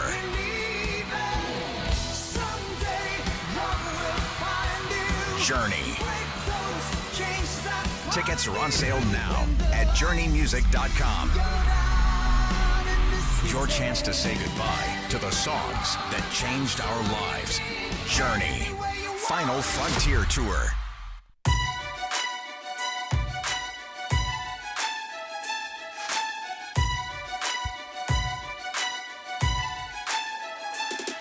Orthopedic injuries can be unpredictable, unforeseen, and unscheduled, and Ortho South understands this better than anyone. Since your injuries don't make appointments, you don't need to either, and that's because Ortho South welcomes walk-ins during the weekdays, in the evenings, and even on Saturdays. So next time an unforeseen injury makes an unscheduled appearance in your life, visit orthosouth.org to find your nearest urgent care location. Just walk in, and Ortho South will take care of everything, especially you. Learn more at orthosouth.org. That's orthosouth at orthosouth.org. Now I got 5 more things you need to know. Number 1. Penny Hardaway's Tigers will return to FedEx Forum tomorrow, 3:30 scheduled tip. Their opponent is Baylor, the 2021 national champions, coached by future Naismith Memorial Hall of Famer Scott Drew. Big Bet Bennett, your Tigers are coming off a victory over New Orleans. They were without a couple of starters there. They lost another important player midway through the game. Aaron Bradshaw, of course, got a DNP coach's decision, and now you got the Baylor Bears coming into town. Can you muster some optimism? Can you envision an upset? I mean, if they play like they did against Purdue, I think that they got a good shot. But yeah, sure. I can muster some. I can get. I'm excited about this game. Okay, so it sounds like it's Baylor and Memphis lost to UNLV, and it's Scott Drew, and they won a national championship, and the Tigers are 3-4. Do you know what Ken Palm's projected score is? I'm gonna say 64-62 Baylor. Okay, you got the point spread basically right. You're a little low on the numbers, but you got it. The margin is exactly right. Ken Palm's got it right now. Final score: Baylor 80, Memphis 78. Okay, like it's a toss up. I mean, we'll see what the betting markets make it. Yep. It'll probably be a little bigger than that. Yes, but I would think so. But this is gettable. And as we've said, nothing you can do about the first 7 games. No. Nothing you can do about losing by double digits to UNLV at home now. That's done. Nothing you can do about nonsensically making a free throw in the final seconds against Wake Forest when you should have just missed it and you win the game. All right? Mm-hmm. You just flip those. You're 5-3, or rather you're 5-2 instead of 3-4, and you're 5-2 with your lone losses being to Purdue and at Ole Miss. You're fine. Yep. If you could just flip those very flippable things, you're fine. Nothing you could do about that now, though. But it's not hard to imagine how you could have been fine. Mm-hmm. I'm trying to muster some optimism after telling you all the other stuff earlier in the week. I mean, look. You're right there. You're right there. You could be at least still decent. And there's nothing crazy about you beating Baylor. You ready for this? If Memphis upsets Baylor tomorrow, it won't be the biggest upset of the weekend in college basketball. Not even close. So go do it. I think it would just be such a massive win for them, and I keep going back to with it being on CBS national television. Like that just goes a long way with your fan base, with a national commentators that see it. Maybe seeing Memphis for the first time, even. Yeah. I think it just goes a long way because it's a nationally televised game. Yeah, and it's like there's a difference between ESPN and ESPN Plus, right? And then yes, there's a difference between CBS and ESPN, or. It's America's most watched network. What do you want me to say? Yes. All right? They say it for a reason. No, it's America's most watched network. It's going to feel big. They just got the biggest game in the past 30 years in college basketball on CBS last Thanksgiving night. Mm-hmm. And so, yes, you're going to have eyeballs on you. There are going to be people who watch you tomorrow who haven't watched you in a while. And they're just going to see Memphis basketball. That's what they're going to see first. Yeah. Now, what do they see after that? First thing they're going to see is, this Baylor Memphis. These are like 2 big brands. Mm-hmm. All right, okay. Baylor and Memphis, this is a basketball game. That's the first thing they're going to see. What's the next thing they're going to see? A good crowd or a bad crowd? I hope it's good, but I don't know.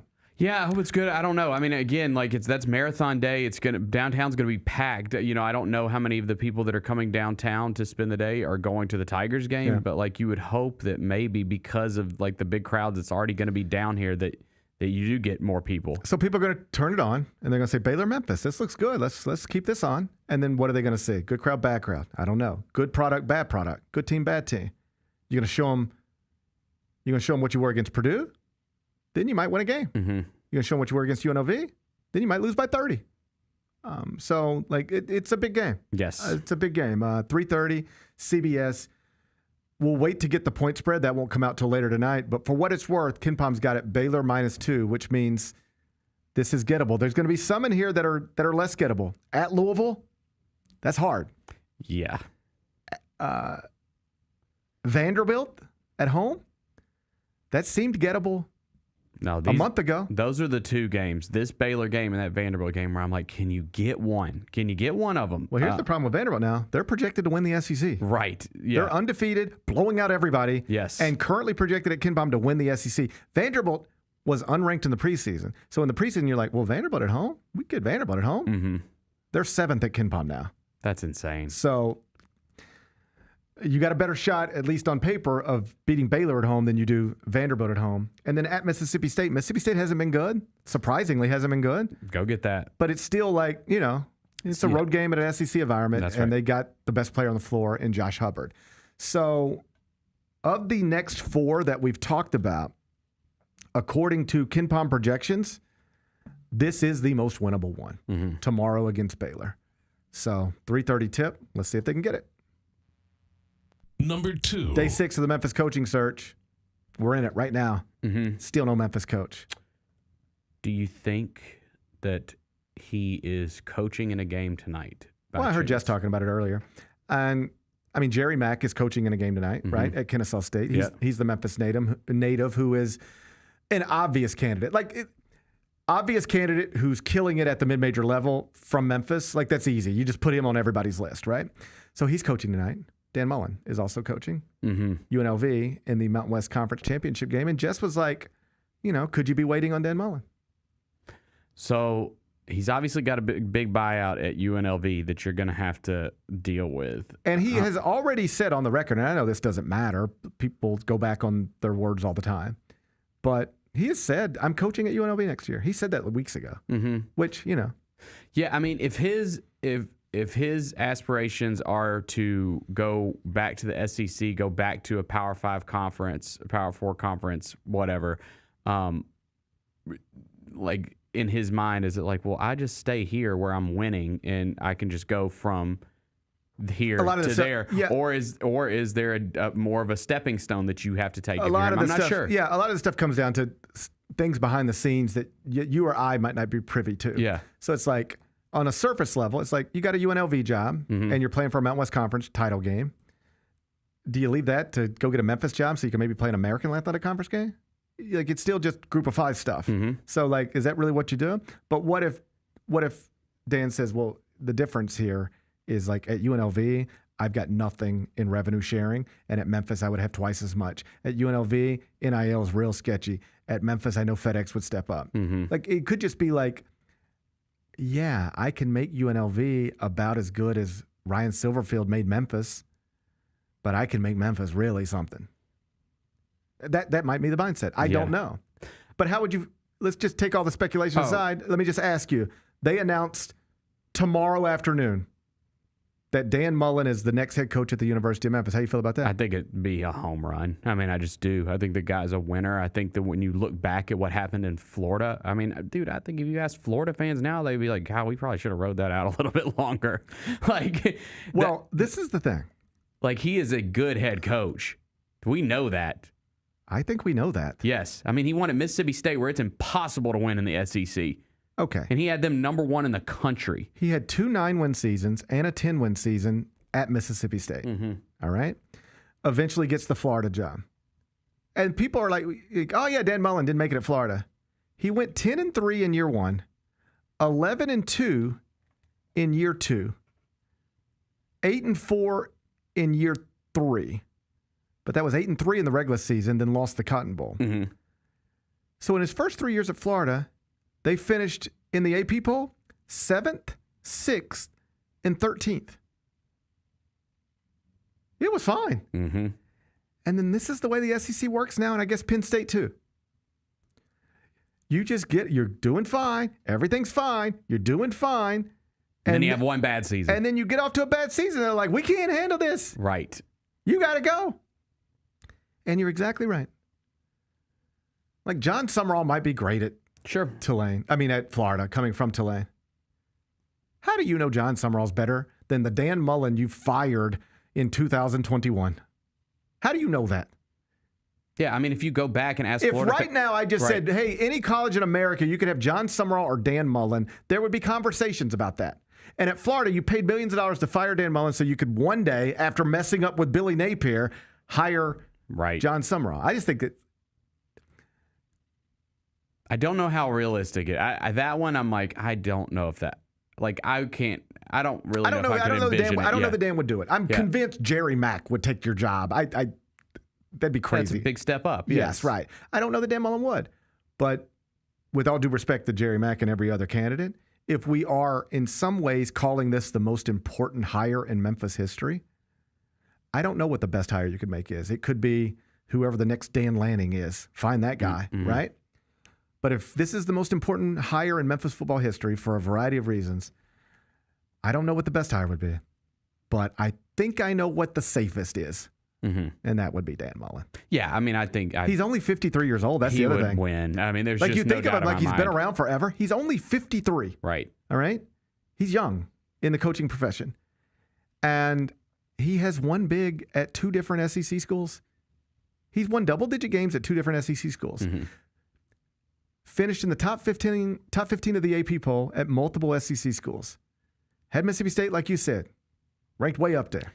Yep. And I know the Florida thing got away from him, but he went 10-3, 11-2. He had a top 15 team 3 years in a row, top 10 team the first 2 years, and then the one bad year, and they got him. And then he did TV for a little while, got the UNLV job, 10-2, playing for a conference championship in year 1. I don't know much about the Jerry Macks and the Charles Huffs, but I know enough about Dan Mullen to know if you told me right now, GP, you could take him and he's yours, would you take him? Yeah, I would. Yeah, and I just don't know if you can get him. And now I've seen like some people say, and I get it. I've seen some people say, well, you would just be paying for a 1-year rental. I don't care. I don't care. If he comes in and wins immediately and like gets the conference championship, great. That's fine. And then you got to go find the next great guy. And then he takes the next Big Ten job or the next SEC job because Dan Mullen, because then people start doing exactly what we're doing. Mm-hmm. They start going, okay, like I know he got fired at Florida, but like he was awesome at Mississippi State relative to any sort of normal standard. He had a top 15 team 3 years in a row at Florida, and then he had one disappointing year and they got him. Then he took some years off and he went and maybe won a conference championship at UNLV, and now he's at Memphis and won a conference championship at Memphis. People would look at that and go, we got to hire him. He'd be the hottest coach this time next year. Fine, then we'll go do it again. Yes. Then we'll go hire the next coach. But the only way Dan Mullen is a 1-year rental at Memphis is if he's awesome at Memphis in his first year. Cool. Yeah, and it looks good for Memphis too. To take UNLV's coach, to take maybe, hey, if we're trying to figure out who's really the best group of 5, let's let UNLV go out and win this game tonight and immediately go out and show we can hire the Mountain West Conference champions coach, even though we're not in a power conference. Maybe we ain't SEC, Big 10, Big 12, ACC, but we're different than them. Yeah, that's a big statement. Until Memphis is in a better circumstance with their league or whatever, like if you have successful coaches here, they're probably not going to be here for long. That's just kind of where they're at right now. But that says good things about your program too. That just shows they just win. Oh, it doesn't matter. They go get the coach and they win there. And you know what it also does? It makes it easier to hire the next guy because you know what you tell the next guy? You're going to win here. You're going to win here, bro. Everybody does. Justin Fuente won here and got an ACC job. Mike Norvell won here and got an ACC job. Ryan Silverfield won here, kinda, and got an SEC job. Mm-hmm. You're gonna win. I take my job, and I can tell you 2 things: you're gonna win here, and you're gonna get a better job someday. Yeah, it makes it easier. It's already it's a good job. And if Dan Mullen were to come here and go big in year 1 and then bounce to a bigger conference, it just proves how good of a job it is. Yes. Then you go do the same thing next year, but in a better position to go hire the. You start worrying about how quickly you're going to lose a guy, you're forgetting about how bad it would be to get stuck with a bad guy. Yeah. Don't worry about losing an awesome coach. All that means is you've been awesome. You know what's worse than losing an awesome coach after 1 year? Being stuck with a bad one in year 2. Yeah. Yeah.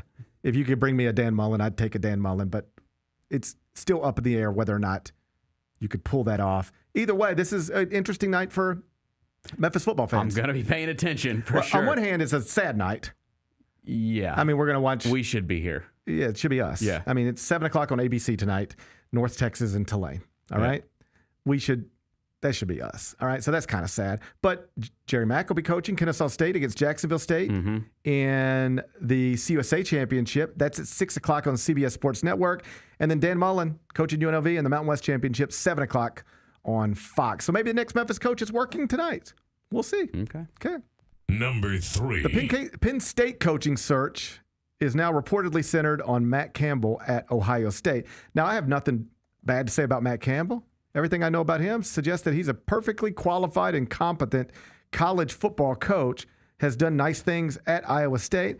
But I guess this is just what we were talking about. You fired Dan Mullen to hire Billy Napier and then John Summerall, when if you were to put all 3 of those men just on a table right now and said, hey, you got a job open, you can have any of these, the guy everybody might take, or most people would probably take, is Dan Mullen. And you pay millions of dollars to get rid of Dan Mullen so that you can then hire lesser coaches, at least theoretically. Is that what Penn State just did? They're paying millions of dollars to get James Franklin to go away, to hire Matt Campbell. Go look at any coaching rankings in college football before the season, and you're not going to find Matt Campbell ahead of James Franklin. No, and I think Matt Campbell's good. Like I think that they landed on a good guy, but to your point, how much better, if at all, is he than what you've had? I don't think he's better than what you had. That's what I'm trying to say. Yeah. Like you get so frustrated with what you got that you're just like, step 1 is get this guy out of here, and then I'll worry about step 2. But step 1 is get this guy out of here. All right, but are you sure step 2 you're going to be able to get something better than this guy? Otherwise, maybe you should stay married and work through it. Maybe instead of divorcing James Franklin, you should go to marriage counseling with James Franklin. Don't you think that we've talked about this so much over the past couple of weeks? Don't you think we're getting to a point where something's got to give, and these schools are going to say, we're going to have to accept at this school, because we're not Ohio State or Alabama, we're going to have to accept that we can have a losing season and stick with our guy. Well, that's what Florida State's doing. Yeah. Now they don't want to have 2 in a row. Right. But that is more or less what Florida State has decided. Like, we just can't afford to keep buying out coaches. I mean, the pattern some of these schools have gotten into is at the first sign of trouble, pull the trigger, which lined up with a way of thinking once upon a time. This Jeremy Foley, the legendary Florida athletic director, one of his go-to sayings that got famous was, the first time you think about firing somebody, you should do it, because now it's just a matter of time. And I understood that. But I think the stakes are so high now that the first time you think about firing a football coach who's got a $90 million contract, I don't think that's the first time. I don't think it's time to just go ahead and do it. I think it's time to think about, should we try to figure out how to make this work, because it's very expensive not to. And the reason I hired this guy before, the only reason this guy's got this job is because I thought he was good enough to do this job. So if I pay him $90 million to go away, I'm really just going to be hiring somebody that I think can do the job again, but I don't know. And is it possible I'm going to end up hiring somebody inferior to the guy I'm pushing out? Who's got a better coach when this thing goes final? Who's got a better coach, Virginia Tech or Penn State? Virginia Tech's got James Franklin. Penn State would have Matt Campbell. Who's got the better coach right then? I think Virginia Tech. Okay. But, yeah. So you paid millions of dollars to send Virginia Tech a better coach, and now you've got an inferior coach to Virginia Tech. That is what most people think you did, because you got caught up in the moment because James Franklin lost a few close games that he shouldn't have lost or whatever. I think, yes, to answer your question, they're going to have to show more patience in the hiring and firing cycle, because what you're learning is it's very easy to get fed up and fire somebody and make them go away. Much harder to hire their replacement and then actually believe you've improved your football program. Penn State's got a different guy. That's what they wanted. Have they improved their football program? I don't know. James Franklin was preseason top 5. Right. Have you improved your football program? You've spent money and you got a different face. But did you make your football program better? I don't know. We're about to find out. I guess so.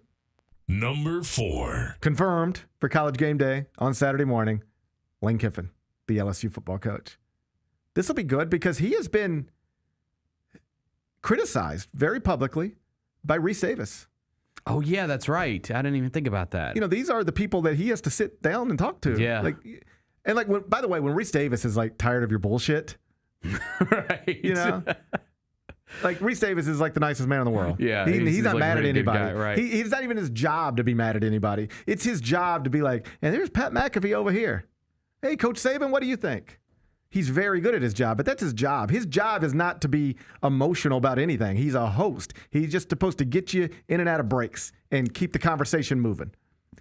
Even he's man, I'm tired of this. Where is Game Day, I wonder? I would assume Atlanta because SEC Championship. SEC Championship game, right? Probably so. Yeah. So imagine if Auburn would have beat Alabama the other night. There's a scenario where you've got Ole Miss in the SEC championship game. And I guess there's also a scenario Lane would be coaching in that game because even Keith Carter didn't rule out coaching in the SEC championship game. It was just no playoff game. We're not doing that. So maybe it's all a moot point. But it'll be interesting to hear the kind of questions he gets asked. In theory, he's going to be sitting on a desk with Nick Saban. Mm-hmm. It has been maybe just a media story this week. Maybe the real world doesn't care. But in media circles, it's been Nick Saban is up there on stage advocating for Ole Miss to allow Lane Kiffin to coach in the playoff while privately, according to Lane Kiffin, helping convince him to leave Ole Miss. You're a media member now. Mm-hmm.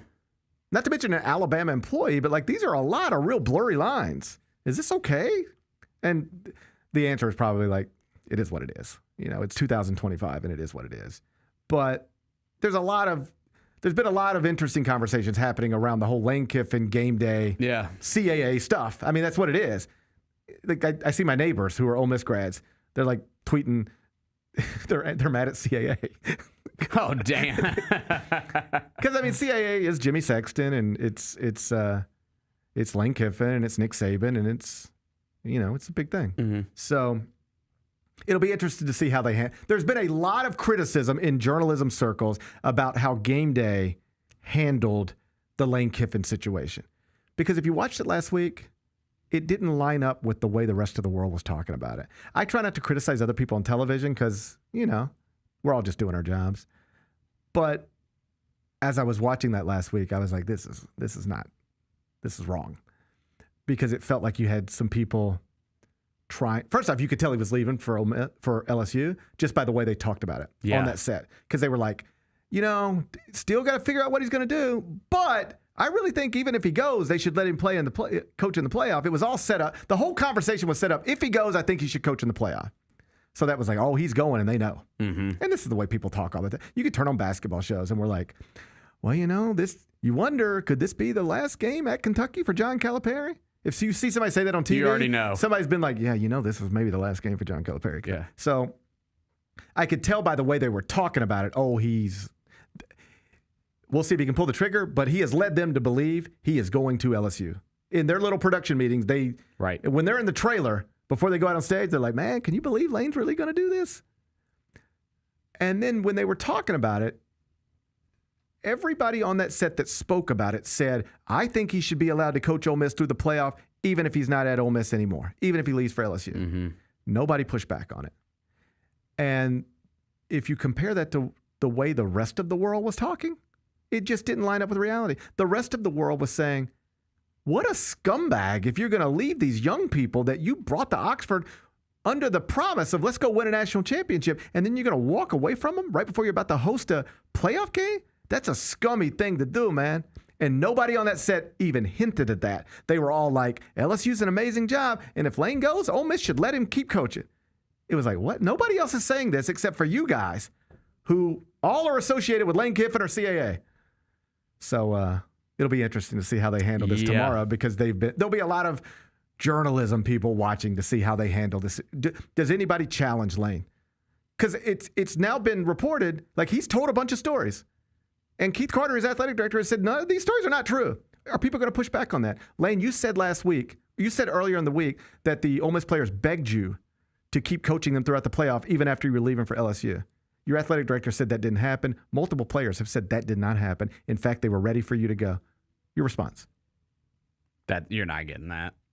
They should put somebody on that desk to ask those questions. I agree. They should tell Lane beforehand. Honestly, if I were producing this is what I would say. Lane, we love to have you. Appreciate you being here. We have to ask you these questions. We don't want to surprise you with them. I don't want to catch you off guard. I want to be upfront about this.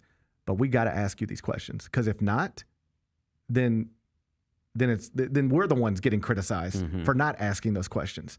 So we're going to ask you. You can answer them however you want, but we are going to ask you about this, and this. Because if not, awful announcing is on our ass. Yep, that's right. If they don't ask those questions, they have failed. And I just cannot imagine there's not a producer smart enough to know if we don't handle this the right way, we're better off without Lane Kiffin than we are having him on the stage and not challenging him on the things that he's said that other people have said are not true. People are already on to this whole CAA, Lane Kiffin, Nick Saban thing. If we don't really do this right, it's just going to continue to make it a thing. Yeah. Maybe they don't care. Maybe they're just like, hey, we're so big, we don't care. Do whatever you want. Let them talk. We don't care. The whole let them thing. Well, they all think we're in business with CAA and manipulating let them think that. Who cares? All right? Maybe that's where they are. Yeah. But if I were producing that segment tomorrow, I would have somebody on that desk equipped to ask Lane Kiffin tough questions. Like I might even throw Pete. I don't know how they can do it, but like Pete Thamel's not on that desk. But like maybe that's a segment where he needs to be on the desk asking the real questions. Like let's get you on the record about some of this stuff because we have conflicting stories, a million of them. I don't know. I'll tune it in. I'll turn it on. I will too. I'll turn it on. Number 5. LeBron James' streak of double-digit scoring games came to an end last night.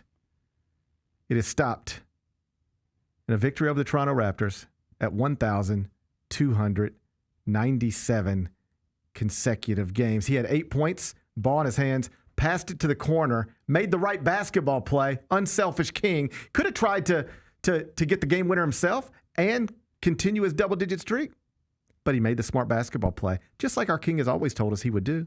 He's trying to win. He's trying to win. The only thing that matters to our king is winning. So he makes the pass. At that point, guaranteeing his streak comes to an end. But he got the win. And that's all that matters. LeBron James' streak of double-digit scoring games is over. 1,297 games. Now his streak of double-digit scoring games stands at 0. Exactly like Jaren Jackson's. Yes, that's true. Come on. We'll fix that tonight. We're going to fix that tonight. We're going to fix that tonight. We're going to fix that tonight. Yeah. Here's one thing I know. At some point tonight, Jaren Jackson Jr. is going to be on a 1-game streak of double-digit scoring. Yep. And LeBron's going to be stuck on 0. It is. I mean, it's one of those things where, like, that streak has always been talked about, but it's like, how big of a deal is it? Because he's like one of the best players ever. It just shows that he never had a 7-point game in his prime. That's very true. I mean, when you think it shows that he never had a 7-point game in his prime. Well, I think this. I want to say Jordan was second best in that streak, and it like wasn't even close. Yeah. The number of games. Yeah. So I mean, it was a pretty LeBron's impressive streak. Yeah, LeBron's got a lot of this stuff that's just maybe not going to be touched for a while because of the longevity. Yeah, he's got a lot of this stuff that's just not going to be touched for a while. I don't want to say ever, because at some point, just like there'll be humans live until they're 120. Right. Not just Sister Jean, but like lots of them. There'll be basketball players play until they're 45. Maybe. I mean, right now he's one of one. Yes, but when we look up in 30 years, there'll be 5 guys just like him. I don't know, man. I don't know. The way these guys are breaking down now and stuff, like, We'll figure all that out eventually. We're not going to keep having players miss this. They're going to figure out that. I think they got to figure that out, yeah. Because, man, it is just insane to think about him, like, that he's still doing it. Well, I saw Jaylen Brown the other day, and, like, Jaylen Brown scored however many career points he's got now. It was a milestone, like 12,000 or whatever it is. And he was like, I'm not a young man anymore. Mm-hmm. And I've been pretty good at this. And I just got to like this number. And he was like, how the F does LeBron got that? Right. How did he get to 42,000 or whatever it is? Like, I'm not even close to that. And I'm pretty good at this. Right. And I've been doing it for a minute. It's just, these numbers are crazy. Yeah. Crazy. So I don't want to say never. They'll never be touched, but it's going to be a while before they're touched. But just I'm just basing what I say on, like, if you go back 30 years ago, everybody now is bigger, stronger, more skilled. Yeah. I just assume 30 years from now, everybody will be bigger, stronger, more skilled. Like Victor Wembanyama is a one of one right now. In 30 years, there'll probably be 4 guys that'll remind you of Victor Wembanyama. Right. And so similarly, people live longer, typically. And I would think that we will get our bodies to a place where you can play longer, and then maybe that's how somebody starts to touch these numbers. But it's gonna be a while. Ain't nobody touching these numbers anytime soon. Unselfish king. He made the right basketball play. A pass to the corner. Thank you. It resulted in a win and the end of a streak. He cares about the right things. Sure does. Sure does. Did you see him last night? It was almost like you can't even take him seriously. What'd he say? In the locker room, they were like, LeBron, does it hurt at all that the streak ended, tonight? He's like, it could not have ended any better with me making the right play. We won. That's all that matters. That's right. Winning is the only thing that's ever mattered to our king. Mm-hmm. That's right. You're damn right it is. You're damn right it is. Be back with GP's Carryout.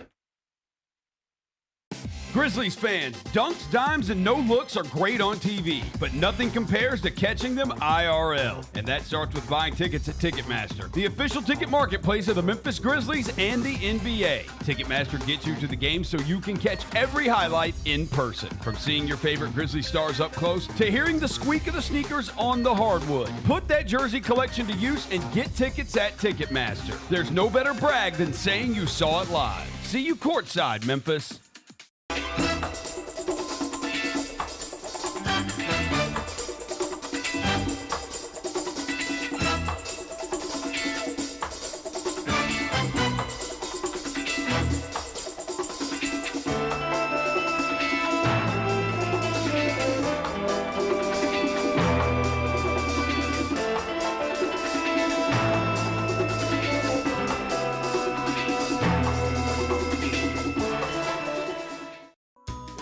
Southland Casino Hotel is helping you navigate to Santa. Win your share of over $550,000 in free play and a brand new Lincoln. Here Comes Santa takes flight on Saturday, November 1st, when you can begin earning entries. And don't forget the grand finale drawings on Saturday, November 29th and Saturday, December 27th to win a share of over $40,000 in free play or a brand new Lincoln. Win big during Here Comes Santa, only at Southland Casino Hotel.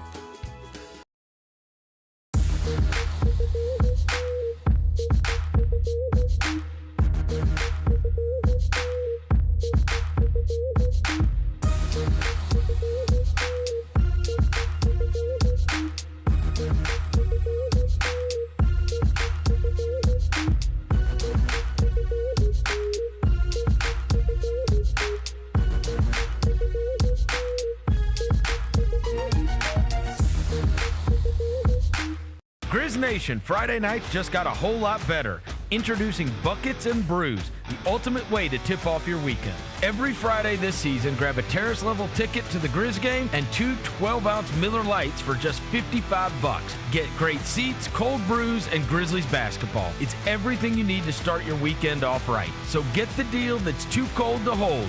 Go to grizzlies.com/Friday to lock in your tickets today.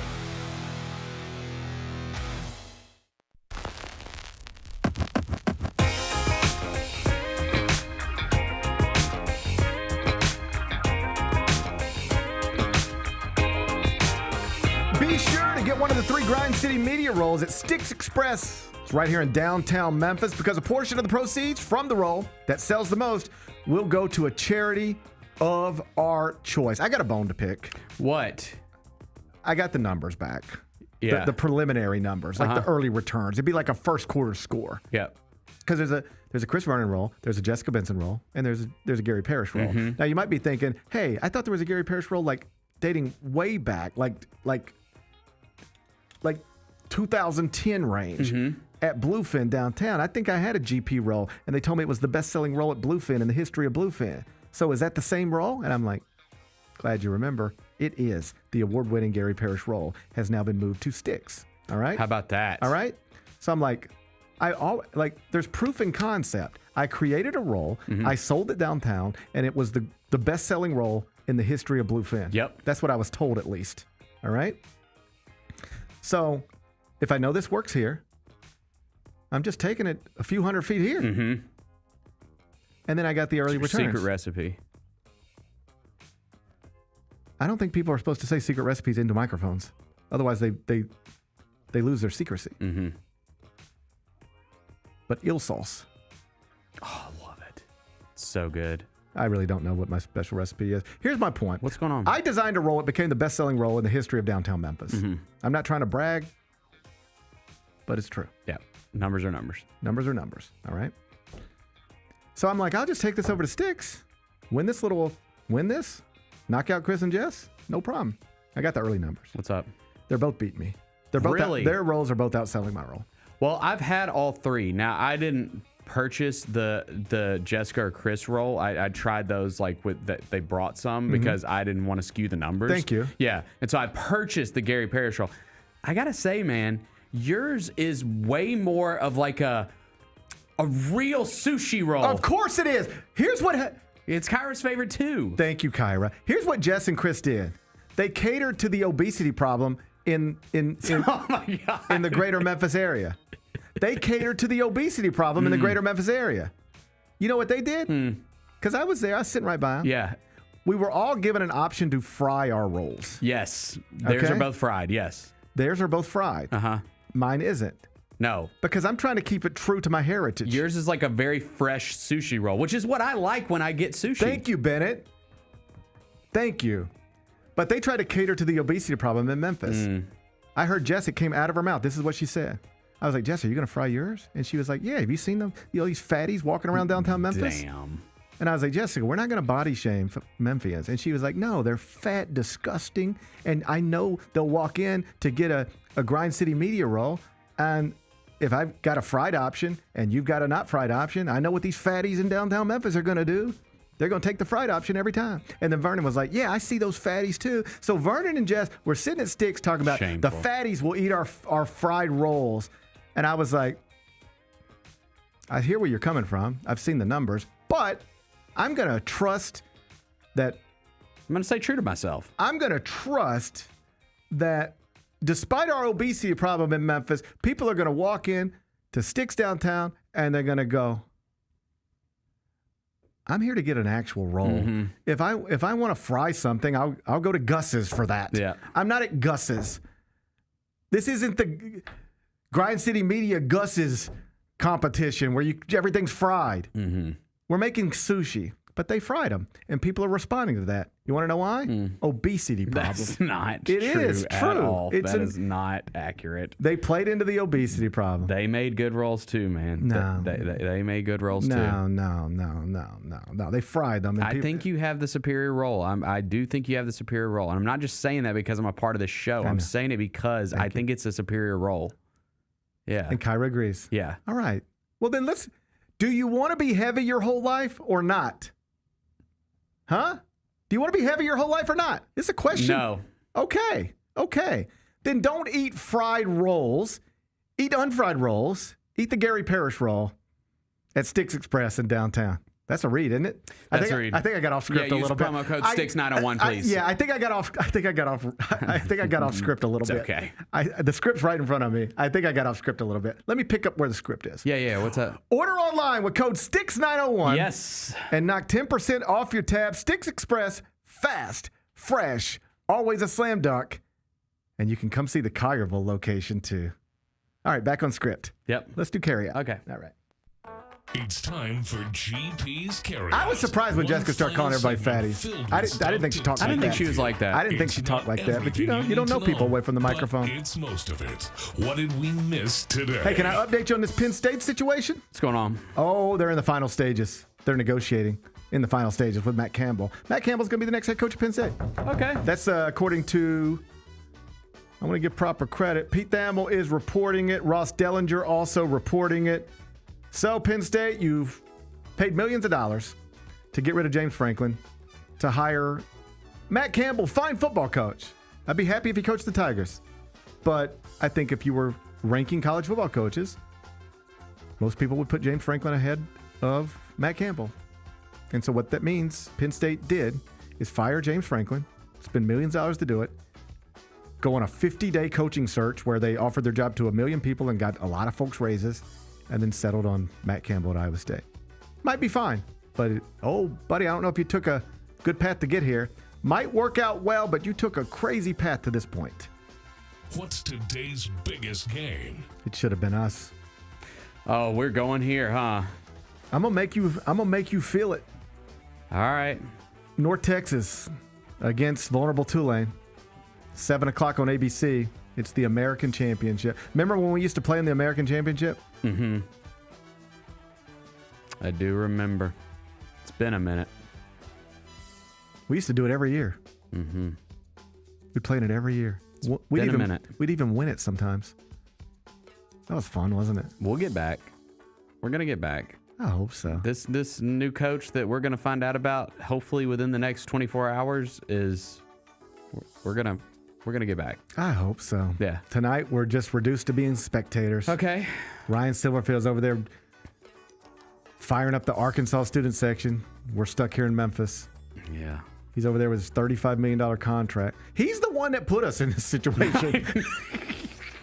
All right? How does he get to mess our lives up and then go get a $35 million contract? I think that's just how the sport works, GP. What is going on? That guy's over there happy as hell in Fayetteville, $35 million contract, yelling with Arkansas students, calling the Hogs. We over here watching the American Conference Championship game. I did see people pointing out because, was it the AD that said that Ryan, it was something along the lines of like Ryan was on his radar since October, or they had maybe, I don't, it was something like that. I mean, I never know if that stuff's true or if it matters, but oh, sure. There are Memphis fans now who think he had 1 foot out the door, and that's how you get the 3-game losing streak. Yeah. Providence fans did the same thing to Ed Cooley in Georgetown.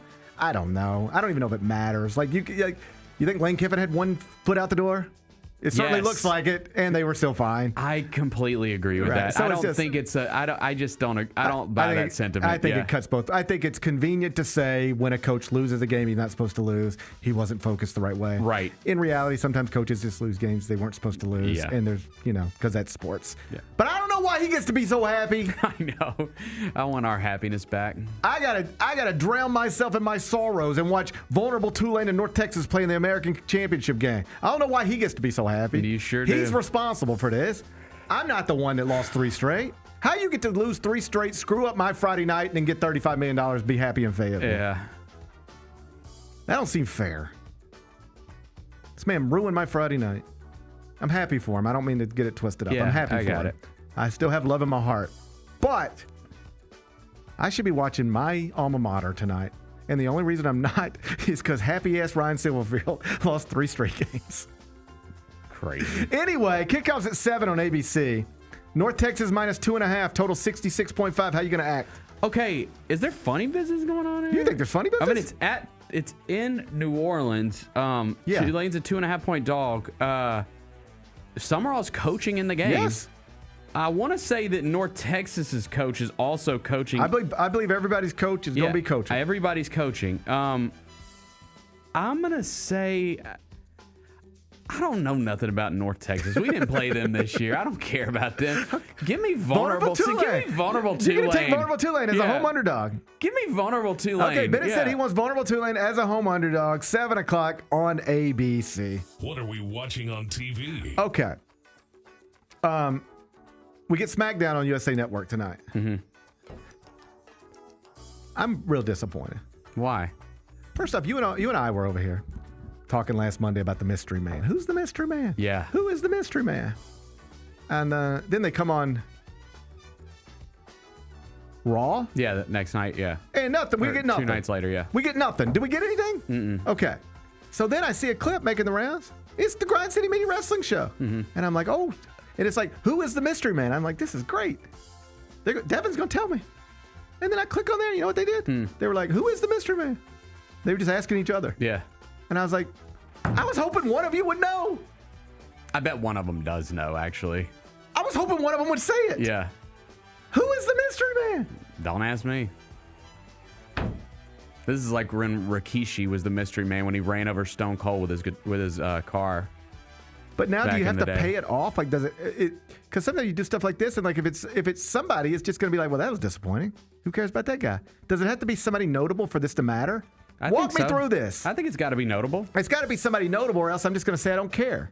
I'm going to say, why'd you make me care about that? Why'd you make me wonder what Devin Walker and Dustin Starr were thinking about who the mystery man is? Mm-hmm. All right, so it's got to be something significant. Who do you think it is? I don't You know. want to speculate? I don't know.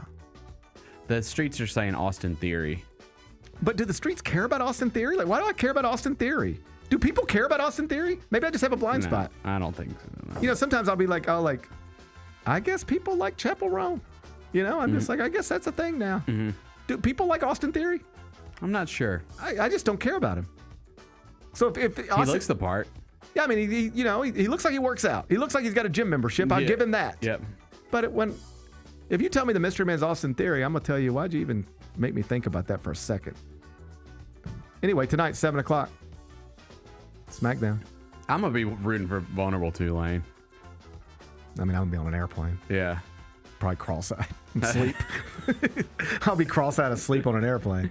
But I'm gonna be rooting against the Clippers for what they did to Chris Paul. Here's what I hope. I hope when my eyes uncross and I wake up, I hope that I know who the mystery man is. Yeah. 7 o'clock, USA Network. What's the best thing we've read? Well, I updated the top 25 and 1 earlier today. There's one interesting game today. It's actually in the state of Tennessee. It's in Nashville, Bridgestone Arena. The Zags are coming all the way to Nashville to play Mark Pope's Kentucky Wildcats in a matchup of two teams that kind of need a win. Gonzaga was undefeated, but then lost by 40 in the championship game of the Players Era Festival to Michigan. Kentucky has 0 wins over top 200 Bart Torvik teams, and they got 3 losses. All 3 of them are to top 25 teams, but they got no good win. They've lost to every good team they play. Gonzaga is favored in this game by like 3.5, 4.5, which I think this might be the first time this has ever happened in history. Is this the first time in history a team is favored over a ranked opponent, like Gonzaga is favored over ranked Kentucky? Is this the first time a team has ever been favored over a ranked opponent immediately following a 40-point loss? Because think about it. For this to happen, you almost got to be a ranked team to be favored over a ranked opponent. And that would mean you'd have to be a ranked team coming off of a 40-point loss, which is almost impossible in college basketball. I bet it's never happened before. I bet it's never happened either. Zags, Wildcats, they're both in the top 25-1. Zags are still in the top 10. Kentucky close to moving out. If they lose this game, might have to push them out. You can read about it, cbssports.com. What's going on this weekend? Well, I mean, we got conference championship games in football, and then we'll get the bracket. And a lot of controversy and yelling and screaming. That all comes this weekend as well. So I'm excited. Grizz game tonight, Grizz game Sunday. Monday's going to be fun. I wish we could do it already, but we got to wait. We got to wait. Enjoy your weekend. I'm going to enjoy mine. Let's meet back here Monday at 10. Till then, be careful, be kind, be good.